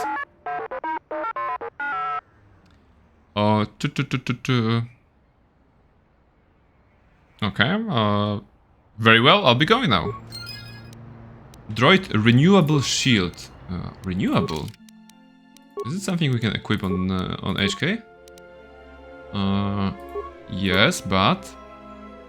Oh, no, it's usable by T3 and 4 only. Aww. But it's unlimited uses and just basically 200 damage, 200 seconds and 80 damage from energy sonic cold. Okay, so this is a very good shield, very strong shield, and it would make T3 and 4 very durable. The only thing is that we are not using T3 and 4. So sorry, HK, nothing for you at this time. All right, but yes, so this is Nar Shaddaa. This is Nar Shaddaa. Let's take a look here. All right. Yeah, I'm looking at the clock and it seems like this is a good time to wrap things up. We are on Nar Shaddaa, the second planet, well, the third if you're counting Telos.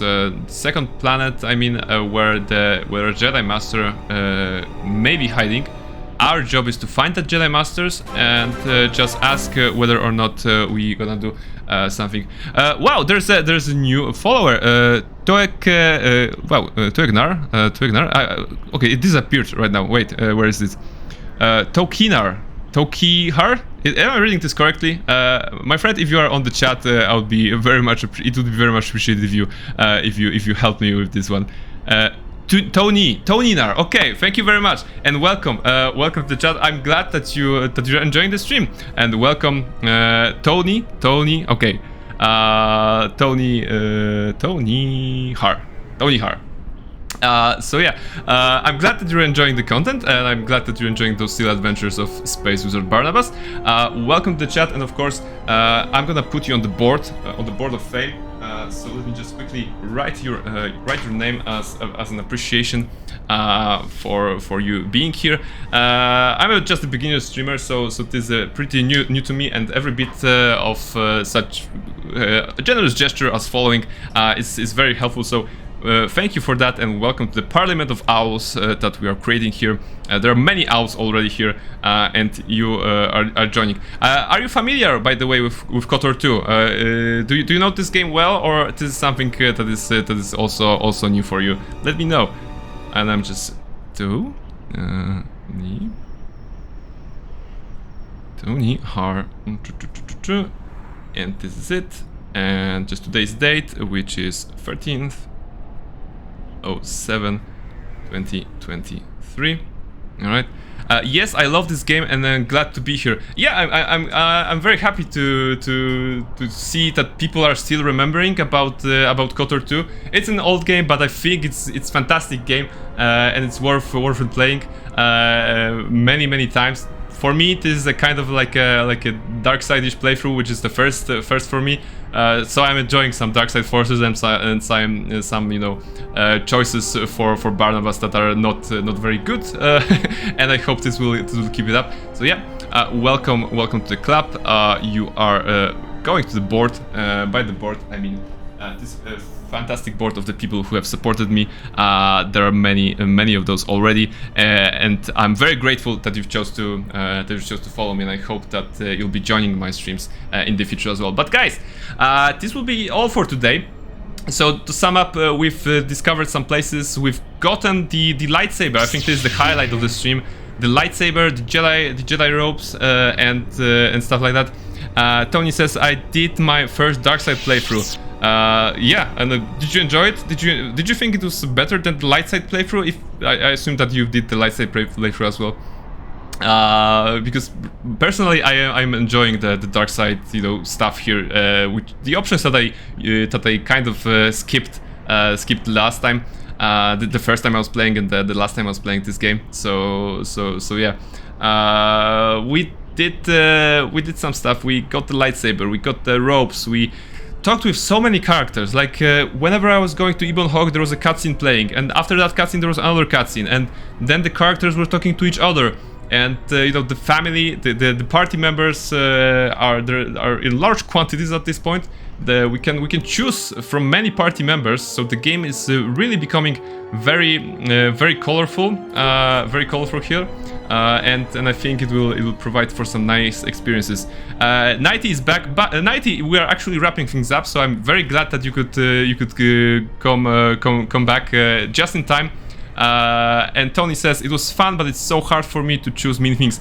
I know. I mean, I'm also the player. I think that maybe the majority of the players, when they are playing the video game, they're like, there's some options that are very mean. They're like, this is like super mean, super bullying the characters even sometimes, and you're like, I don't want to do that because I have a soft heart, I have a soft core inside, and I don't want to be this kind of person. And you're just scrolling to those dark side options and like clicking yes, and then you get dark side points, and something shatters inside of you. So so this is very difficult, but at least we can provide some narration here and play it off as Barnabas trying to find his way, find his place in the galaxy. And just do some stuff in his own way. So yeah, I'm also happy to be choosing dark side characters, because I know that maybe if there are people who want to be playing this game on the dark side, they can choose, they can actually witness the choices of the dark side and get to know this part of KotOR 2 as well. So yeah. We're wrapping things up. The next stream will be, of course, next week, same place, same time, so Thursday, around 7, and we'll be exploring Nar Shaddaa, the Smuggler's Moon. There's a lot of places to go to. Oh, people are angry. Like the commoners are waving their fists around. The animations are like, and this one was happy. I think there was like doing stuff. Yeah, like those guys are weird. Well, this is Nar Shaddaa. This is a part of the charm, I think. So yeah. Let me just do one final, well, not final, but one more jump to this screen. And yeah, I'm very glad I could stream for you guys today, and I hope that tomorrow and the entire weekend will be great for you, and the week ahead will be great for you. So whatever you are doing, be sure to get some rest and do something nice for yourself. Play some video games, eat something nice, watch some nice TV shows, and next week, if you have time, I already invite you to come on the stream and see where the path will lead us. Whether it will be the full-on dark and brutality as we meet the NPCs here, or maybe there will be a spark of good. Sometimes in those most wicked of places, in the Nar Shaddaa that is filled with scum and villainy, sometimes in those most wicked of places, there may be like a drop of good, of good heart, of soft feelings, of warm fuzziness that will prevail. We're gonna see next time. So yeah, thank you very much for the stream. Thank you very much for coming here, and I see you next time, guys. So bye bye and have a nice one.